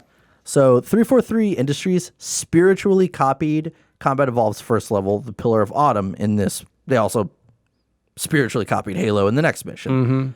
So moving on from that, cases of Halo 4 limited edition can be found scattered throughout the mission. I love it. I think that's hilarious. And finally, there is no video terminal in this. Let's start this off. This is hashtag terminal walkthrough. Hashtag detailed terminal walkthrough. So there is no video terminal in this mission, but there is a terminal found under the starting area of the mission. And when you activate the terminal, it gives a brief history of the Master Chief. And I will like say, that one. It uses like old concept art too as well. So I think that's awesome. And it reminds me of like any game that has like a museum aspect of it. And it's like the Master Chief and its prime glory. Well, like BioShock has that in a DLC or the remaster. It's like the museum of unused concepts or something like that, where they actually took like this concept art and they actually 3D rendered it and put it right in front of you. which is really awesome. A lot of games have utilized it, which has been really, really cool. And then moving on, we're over to Requiem. Having survived the destruction of the Dawn, Master Chief and Cortana search for a way off of the mysterious Forerunner planet. So it starts again with Chief waking up. In fact, every single mission starts this way. Chief just keeps falling asleep. No, so Chief gets up. Cortana's, they're getting up. They're trying to figure out what's going on. And as this is happening, as you start to explore, she's like, "Hey, Chief, just to let you know, this is a small detail. You can overlook it if you want. I'm going rampant, but anyway, what do you want for lunch? What do you want for lunch? That's something I didn't mention before. Is Cortana was acting really weird throughout that first mission, and she's like cutting out and like making weird remarks. And then that's when you start to kind of see a little bit of that red pop up just slightly in some of the areas. Yeah, and she finally is like, okay, what's wrong? Because she ain't gonna tell him at first. She's gotta make him work for the truth. Yeah, and so finally he gets it out, and so they devise a plan. All right, Halsey made you. Halsey can fix you. Even though rampancy is a thing that isn't quote unquote cured yet, let's see if Halsey can do it. She made you.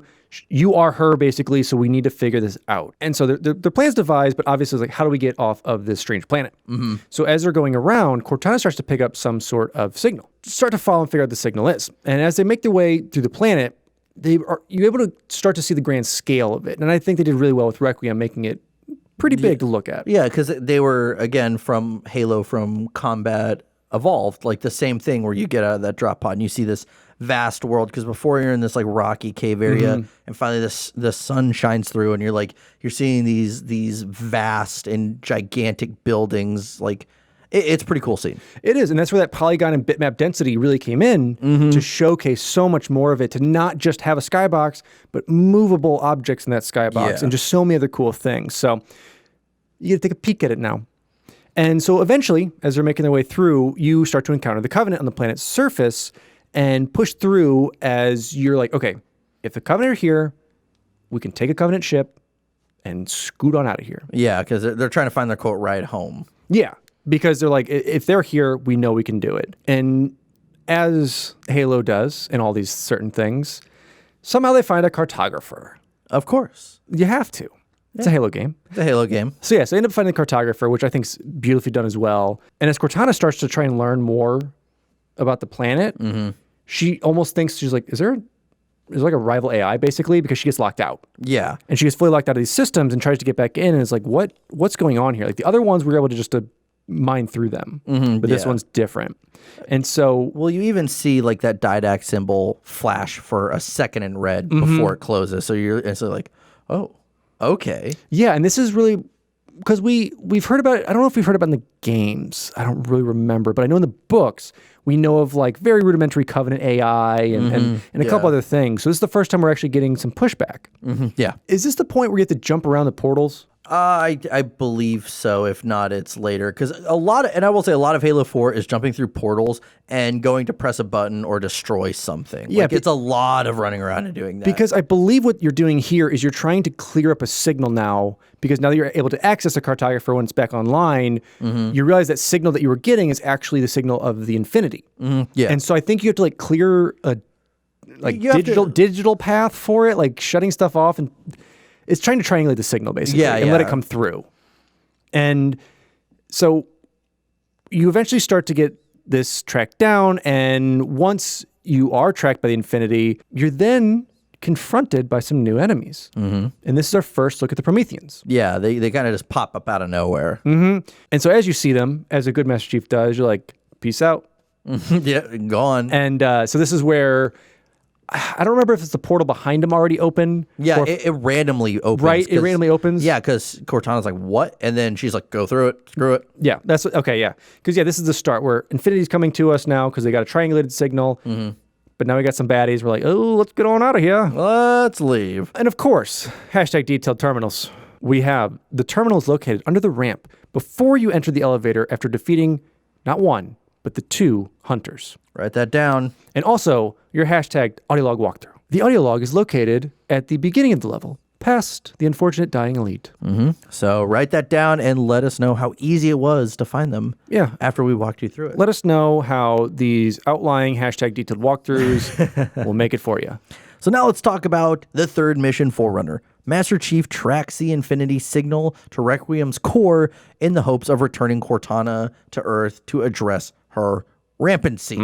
So Master Chief is now finally chasing the UNSC signal because they know, okay, we actually know that there's someone here who could potentially help us, but there's something kind of odd about it. So I think they learn that it's getting lured into the planet when it shouldn't be. Yes, because I believe they're not actually tracking their signal. They end up figuring out later that it's actually, like you said, like kind of like a bait and switch signal. Yeah, a dummy signal. Yeah, so a lot of this mission is going further into the interior of the planet so that they can counteract this satellite that's kind of sending this distress signal. Because Infinity's like, we'll do our thing. We'll help you guys out. And they're like, no, don't do that. And I apologize. I think I mixed up this portion with the last mission. The last mission, you just go through the portal, see it, boom, done. Okay. This is now what I was talking about, where you're unscrambling to actually get a message out that's like, do not come here.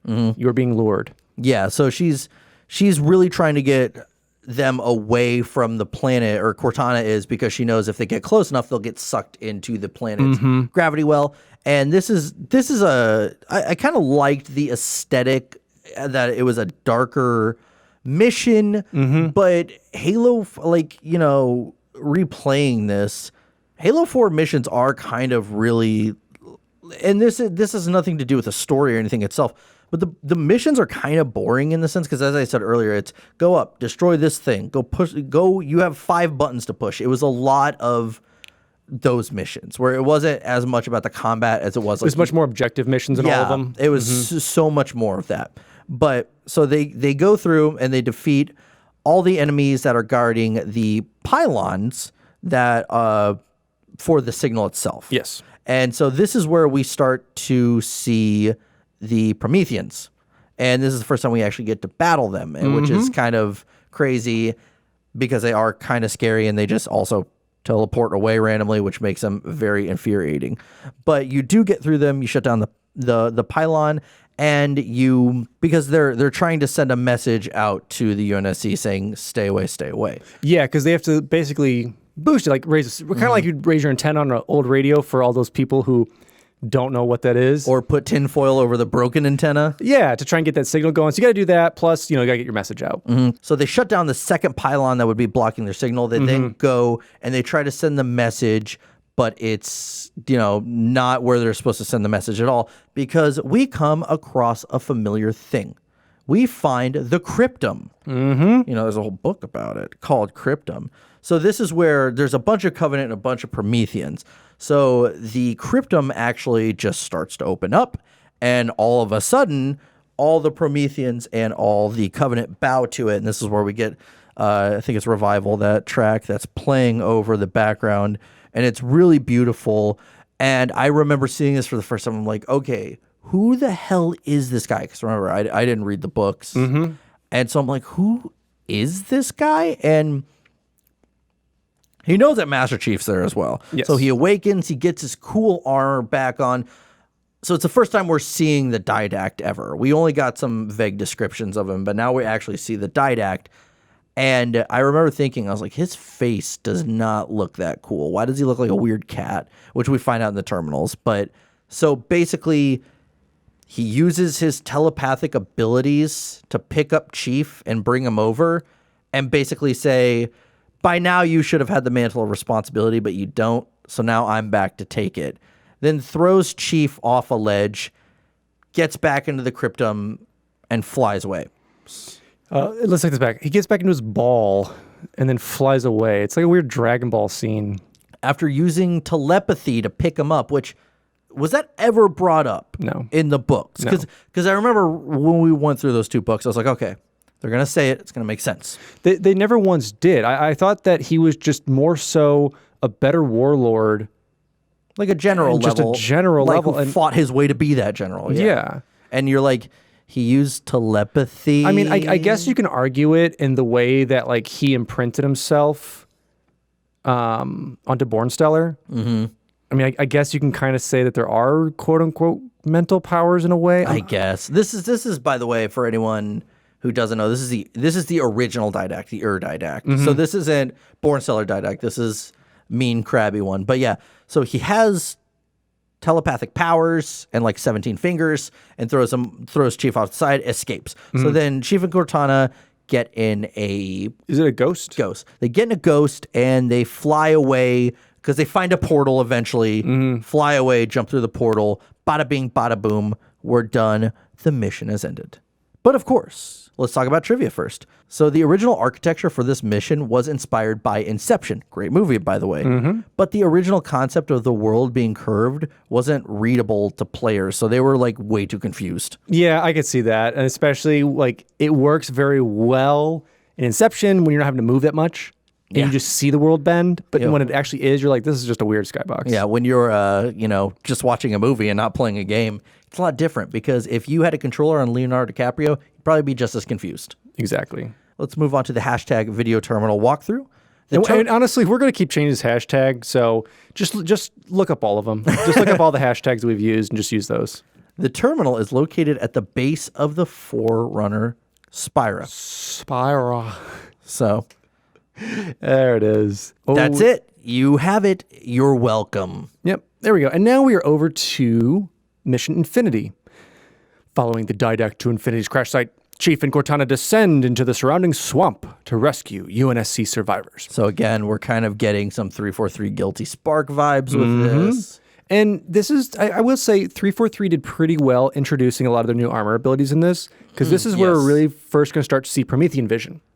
Yeah. Because basically we are now the Predator. And also using their weapons as well. Yeah, so we're getting Promethean vision, and it once again, they made a very nice level for this. Foggy jungle, can't really see that far through stuff, be able to see around and see where people are coming from. Super, super nice, especially playing this on Legendary and other aspects of it to kind of see where the stupid dogs are sniping you from, or where enemies are going to be. So definitely helped a lot. But it starts off with the cutscene of John, observing and watching the Infinity come in, lose control, and crash in the jungle. He, like I said, then you proceed, you find your Promethean / Sweet Predator vision, and you start stalking through, actually fighting Prometheans, and using a whole level on it to go through.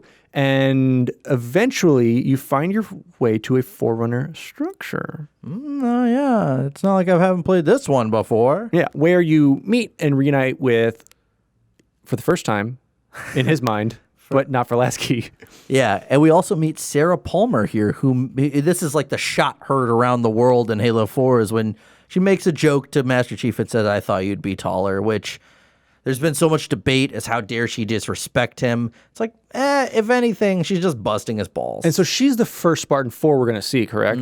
Yeah, there's a few other in the background, but she's the first. But as far as one. the first that we're going to see and get introduced to and show the size comparison. And show that because the Spartan 4s are pretty much just taken, modified, but not as much as the 3s, or even not even close to the 2s. Yeah, so they're taller than 3s, but shorter than 2s. It's weird. Yeah. They're happy medium. They tried. They put him on a stretchy, doughy machine and tried to get him up there, but just couldn't.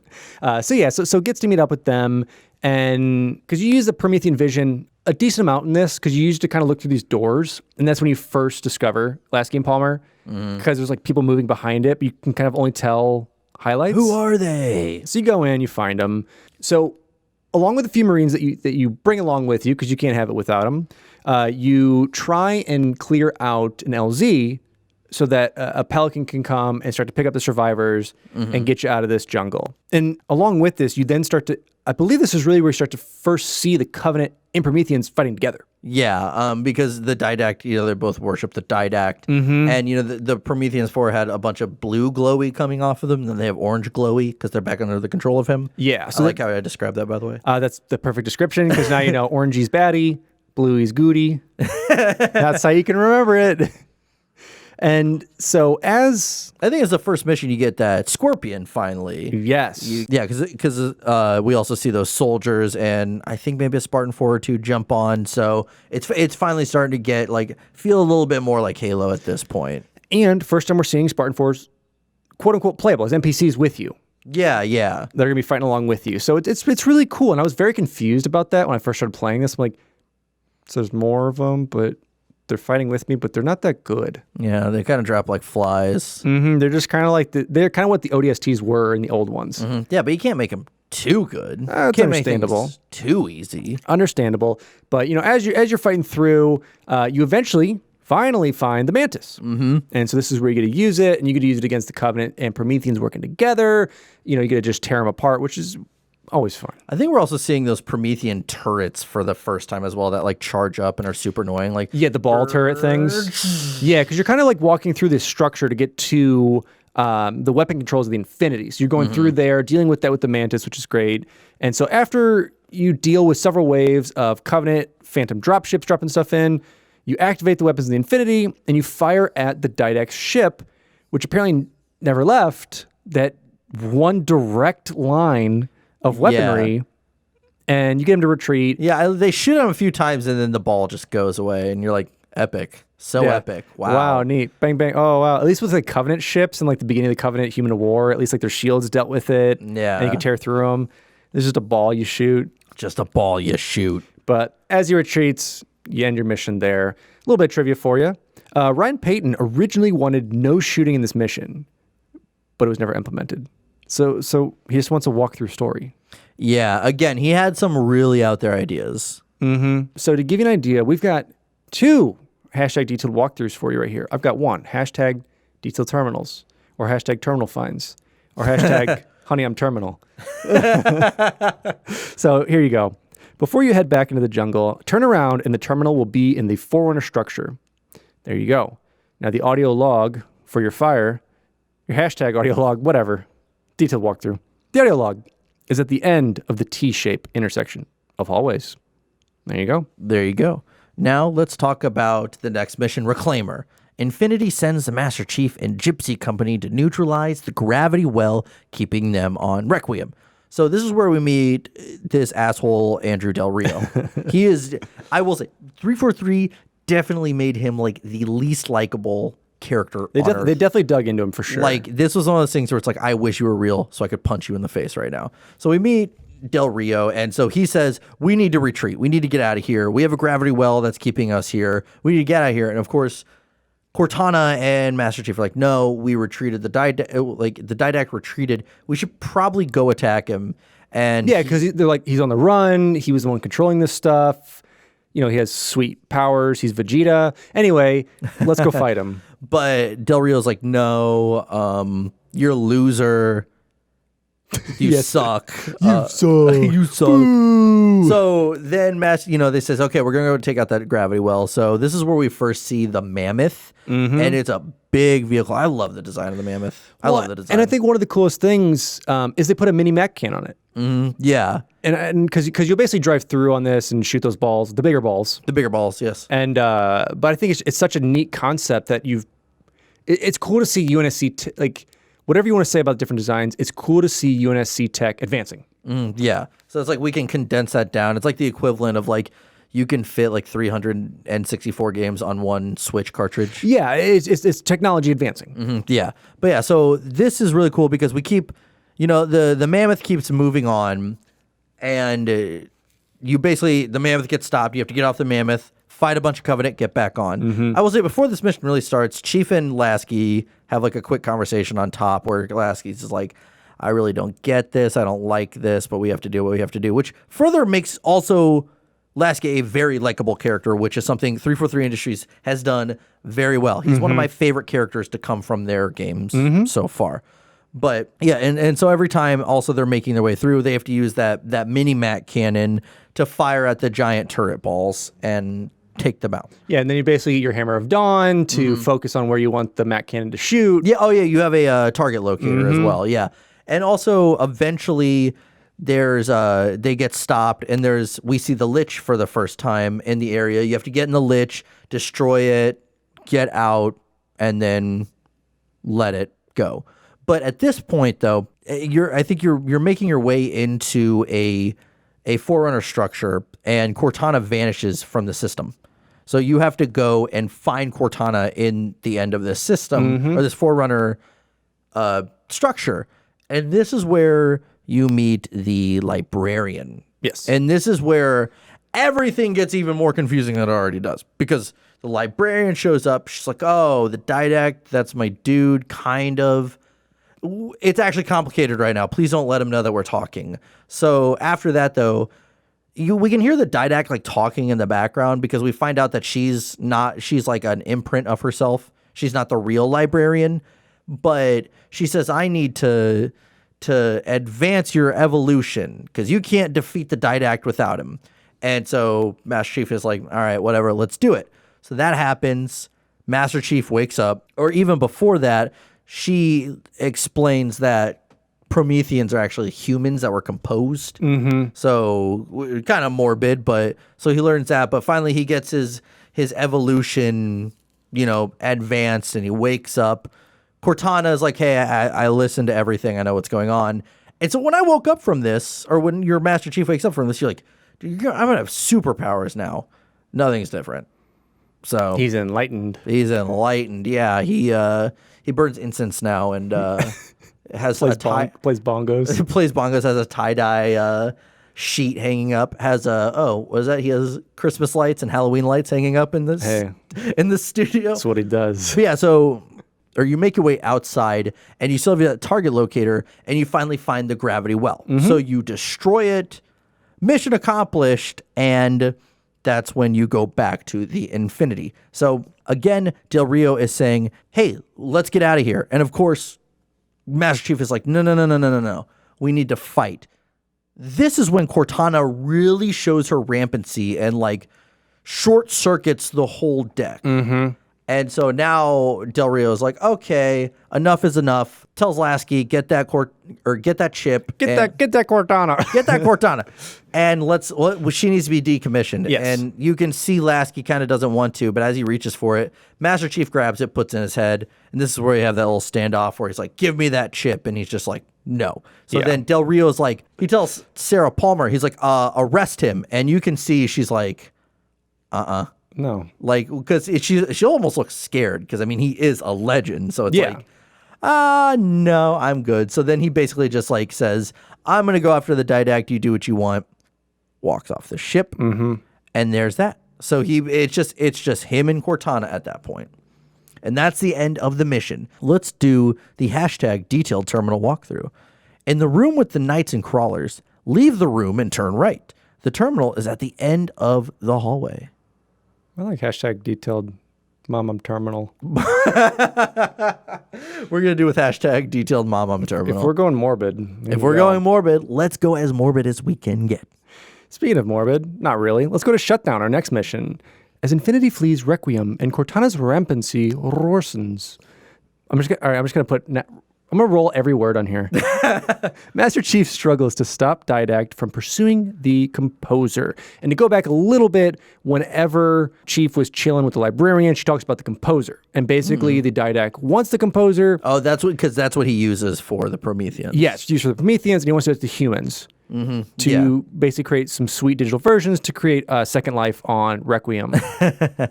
As we go through, the level starts with Chief and Cortana in a room on the UNSC Infinity. And that's when Lasky comes down and he's like, hey, Chief, what's going on? I got a ship for us. I got Pelican, got it crewed up. I mean, it's there if you want to take it. If you want it. I can't tell you can take it, but oops, did I drop the keys? And so basically, because Chief says, I guess, court-martialed as he can be. And like they're trying not to assist him. But Lasky's like, no, I know you need to get out there and do this thing, so... Do your thing, girl. Do your thing. I got you. Boo. Yeah, so Master Chief makes his way down there, gets in, and then launches through the tunnel, which is a really cool sequence of it, like flying out of there. Yeah, because you drive that Pelican, which is a first. It's a first for it without mods or without jumping in a couple things, so really cool to be able to do that. And for the most of this is a flying mission. Yeah, it's like you fly... I guess is it the first time we see it as Halo Reach? Yeah, because you get that space battle. But I mean, other than like when you count like Halo 3 or something, or like when you get a Banshee one, I mean, this is a grand scale one. Yes. Which it's actually kind of cool to see because you're going around to these stations, taking out everyone inside, getting back in, and it's armed to the teeth as well. So because you get it out. So basically what you're trying to do is you are going to try and take the Didact shields down because you realize like he's impervious. His cool Dragon Ball Z ball can't be destroyed, nothing can penetrate it, but you realize that there's like not shield generators, I wouldn't say, but like these kind of shield towers that are taking control and making sure that nothing's getting through to him. And obviously, as you're going through, you start to meet a lot of resistance up there, so you have ensuing sky battles. So, of course, you've got his minions, the Covenant, trying to stop you. You've got some Banshees flying around that you've got to take out as you're dealing with these shield antennas, I guess. Yeah, regulatory. Yeah, let's call it that official antennas. Term. Yeah. Around that are basically... I mean, just assume that everything in this game is antennas now that you destroy, because that's basically what you do. Yeah, because again, it's a lot of just that objective-based stuff. It's not your not sole goal is to fight these enemies, but instead go and press this button or destroy this thing they're protecting. And unfortunately, it feels like all of this is for naught, because as you destroy the third one and kind of lower the shields, he's like, haha, I know your plan. I've known it basically the whole time. And great writing. Yeah, that's actually verbatim. And so what they do is they head to the final tower to kind of block the Didact's escape because he was trying to be like, it's kind of like once again Dragon Ball Z. It's like this is like one of those anime middle episodes where stuff kind of happens, but there's not the main big battle. Like when Goku and Piccolo get their license. Yeah, that's exactly what this is. This whole battle is that. This is actually a majority of the game. It's just a filler episode, but but yeah, as you head towards it to kind of forcibly block it, as you're going towards the final tower, you fight a bunch of Covenant again, dealing with what's around there, and you make your way to the control room. And this is where, so there's these pillars, I guess is the best way to describe them around. Yeah, floaty things. Yeah, floaty pillars to be exact. Floaty pillars. Pulling from the visual art guide of Halo 4. Yes, these floaty pillars are around, and Cortana, like, because Chief plugs her in, and so she takes control of these pillars.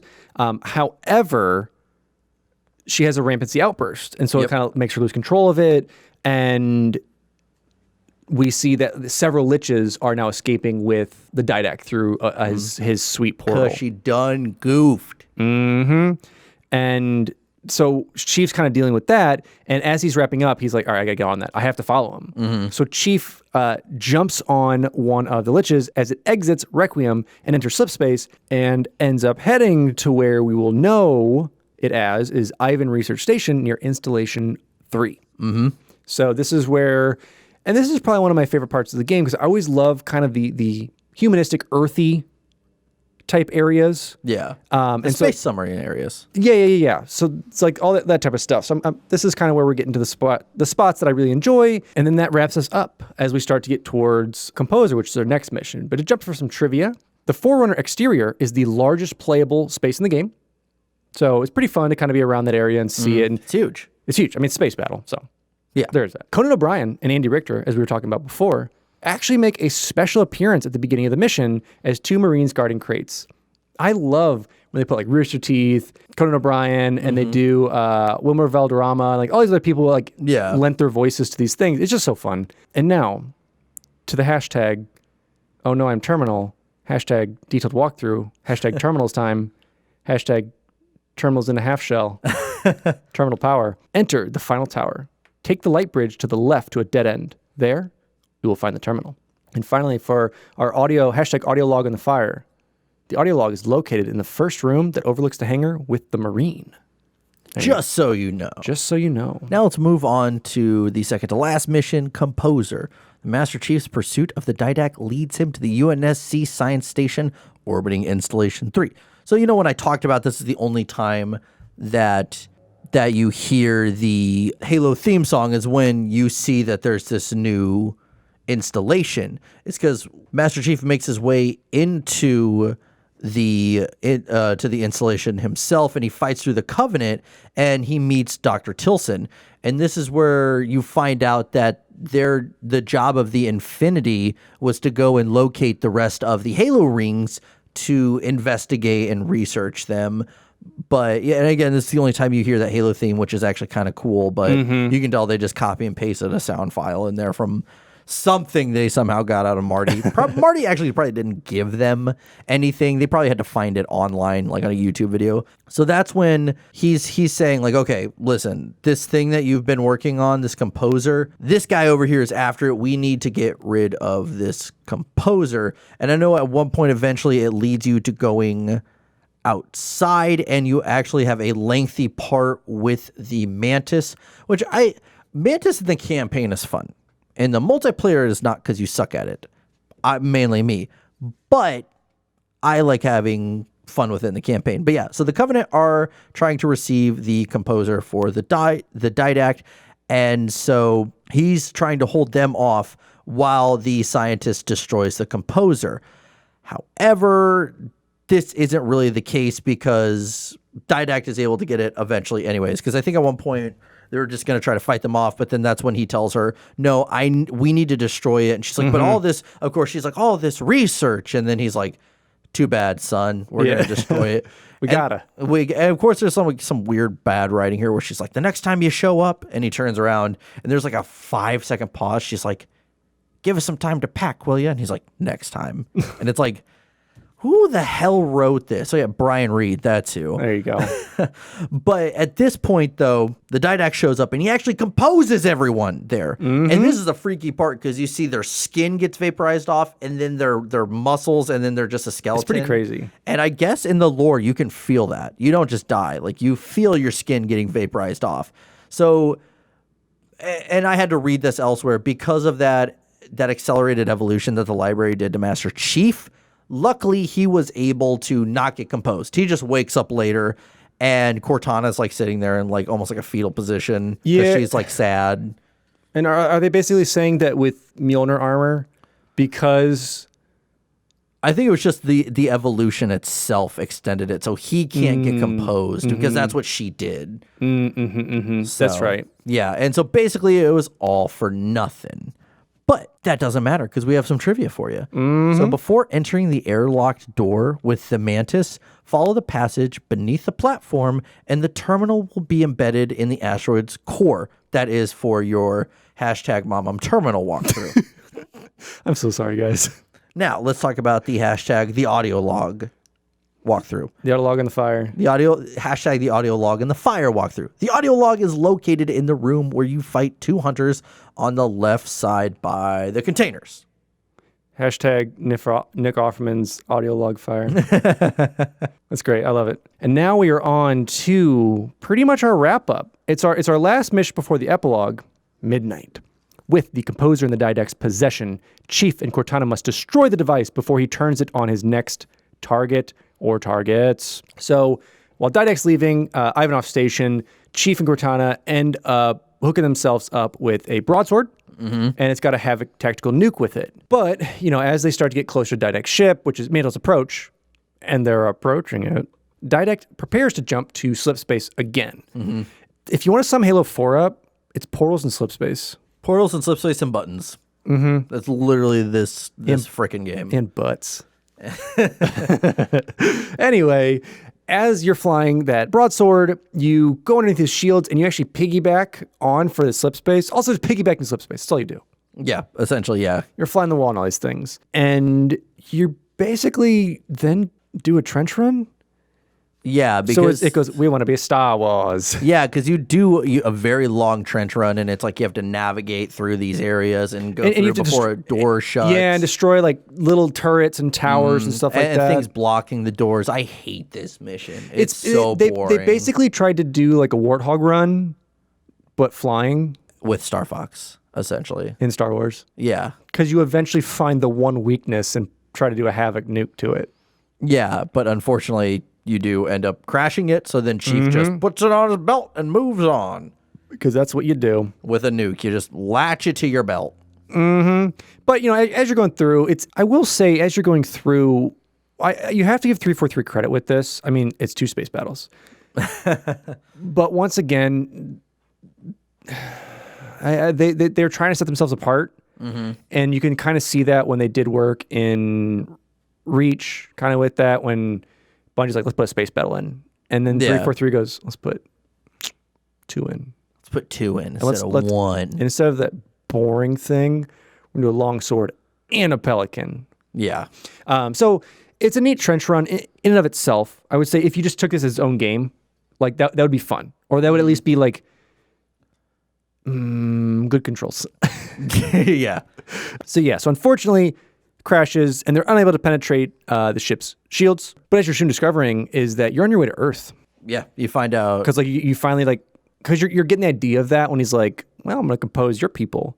Yeah. And you don't really know where it's going, but then boom, Earth's there. Yeah. And you're like, oh, what are we going to do? Uh-oh. And the orbital defenses around Earth, which are obviously the best that they have, are unable to penetrate the shield. Of course. Of course. Because the Forerunners are too powerful. Of course. But then you realize that the Infinity is the flagship of Battle Group Dakota. And over the comms, you hear that now Captain Thomas Lasky, who has relieved Andrew Del Rio, is there to help. Yeah, and Del Rio was removed because he abandoned a war hero, essentially. And so this is where, jumping back before Jesse got to the end of the level, or at the end of like this portion, this is where you're then trying to help take down like the particle cannons that are up there. You're like flying through like these little narrow areas.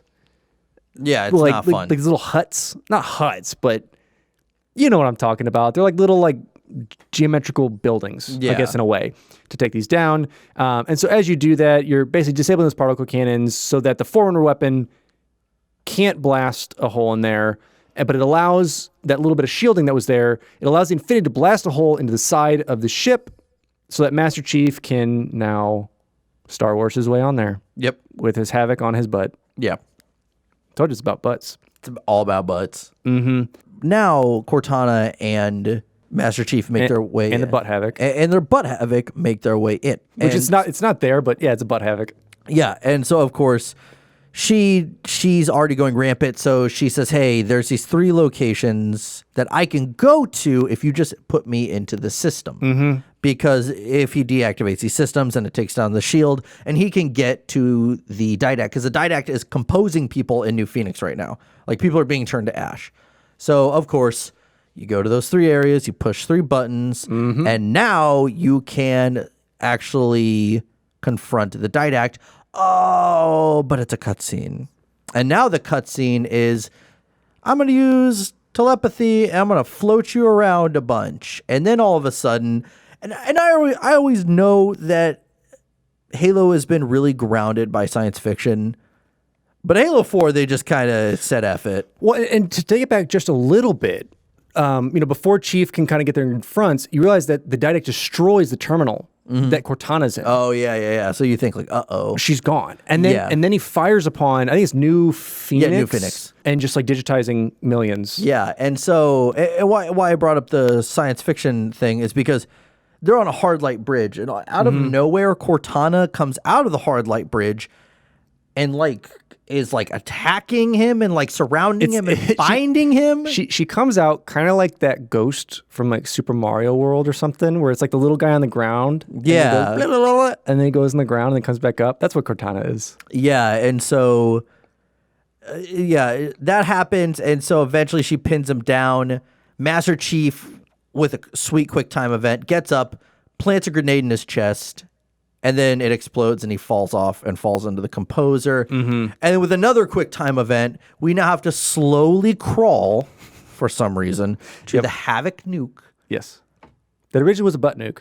The butt nuke, and press the button, and it explodes. But what's that? Chief awakes, and now he's surrounded by hard light, and we see Cortana. And she basically says, listen, most of what's left of me is out there in the wreckage. Like, I'm done for.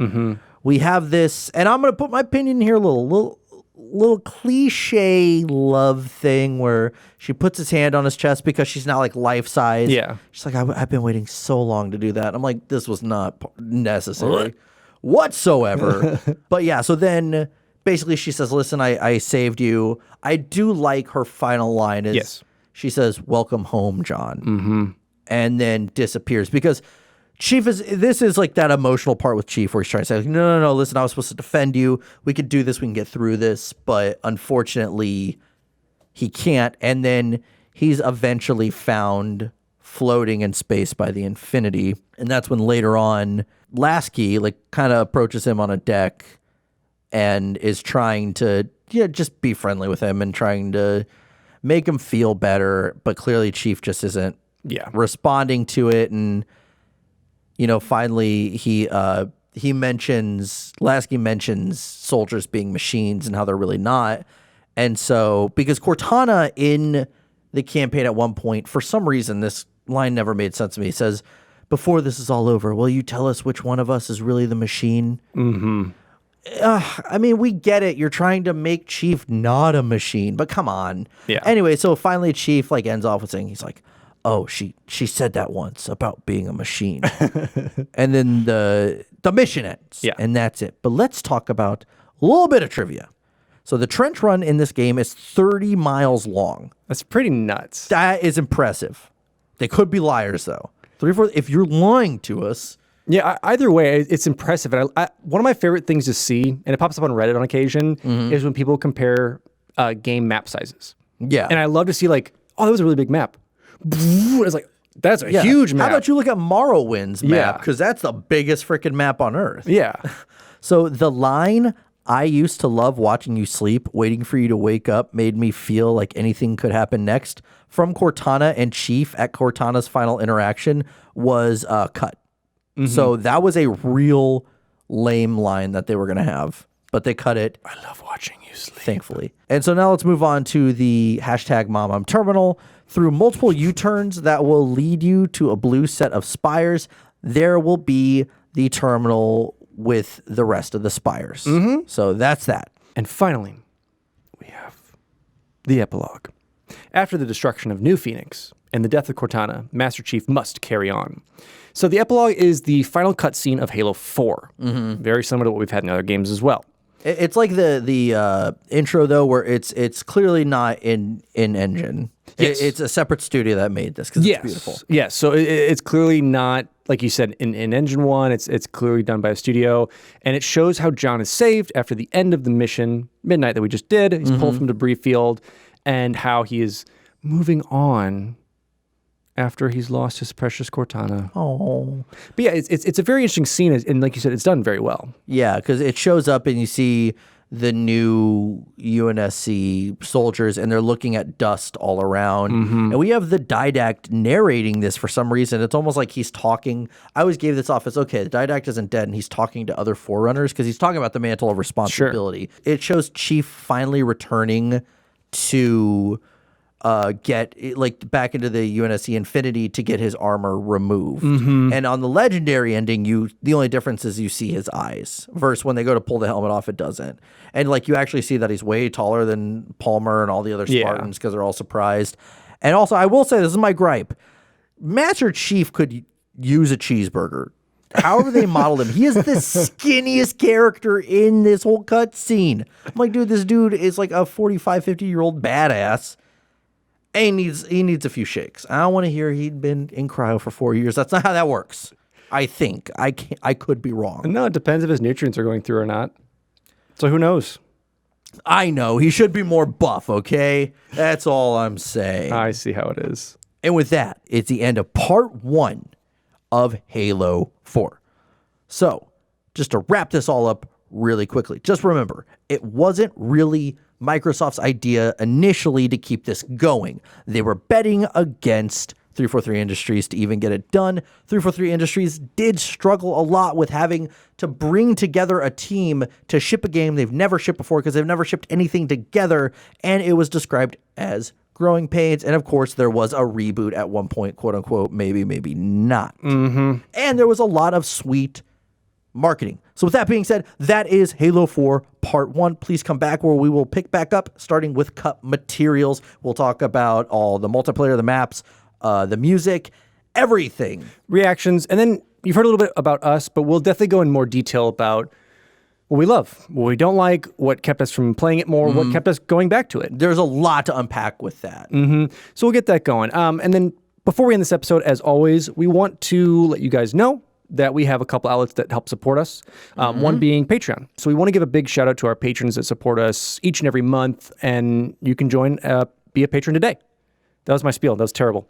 It was great. Thank you. I'm joining. Anyway, so as a patron, you get exclusive access to post shows, which we're going to record here now, and you get access to a bunch of like bonus materials like our notes and our covers and exclusive game nights, exclusive Discord, and plenty of other material that we have coming along. And like I said, we're going to start to redesign that as we go to kind of get some more cool things going with that. But if you have any questions, reach out to us. And as always, we want to thank our patrons today. We start with AngryCanadien, Baby Z, Brenton Bagley, Charles Zitter, Cowyn Fong-Feliciano, DGamer1298, Dilan Hankel, Duststorm, Grant Dillon, Harvey Chong, James Yervasi, Jonas, Colonel Panic, Taqtix, DragonFire, Mr. Chofe, QuantumEasy, Skyjack, and ZZ Slipaway.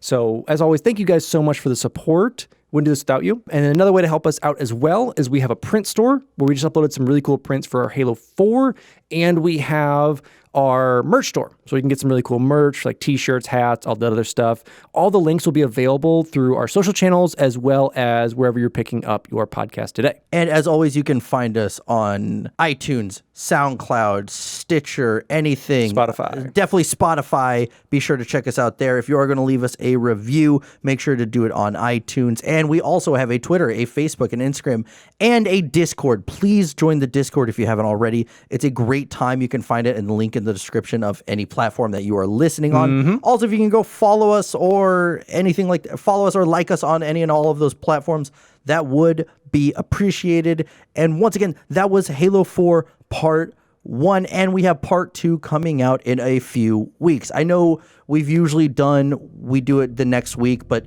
there was a lot of content to cover still, so this time we really just needed to step back and say we want to make sure we do this as well as possible without rushing anything. And with that, I'm your host, Jesse Reiners. And I'm your host, Alex Kendall. And thank you for tuning in to Finish the Fight, a Halo podcast. Halo. It's finished. No, I think we're just getting started.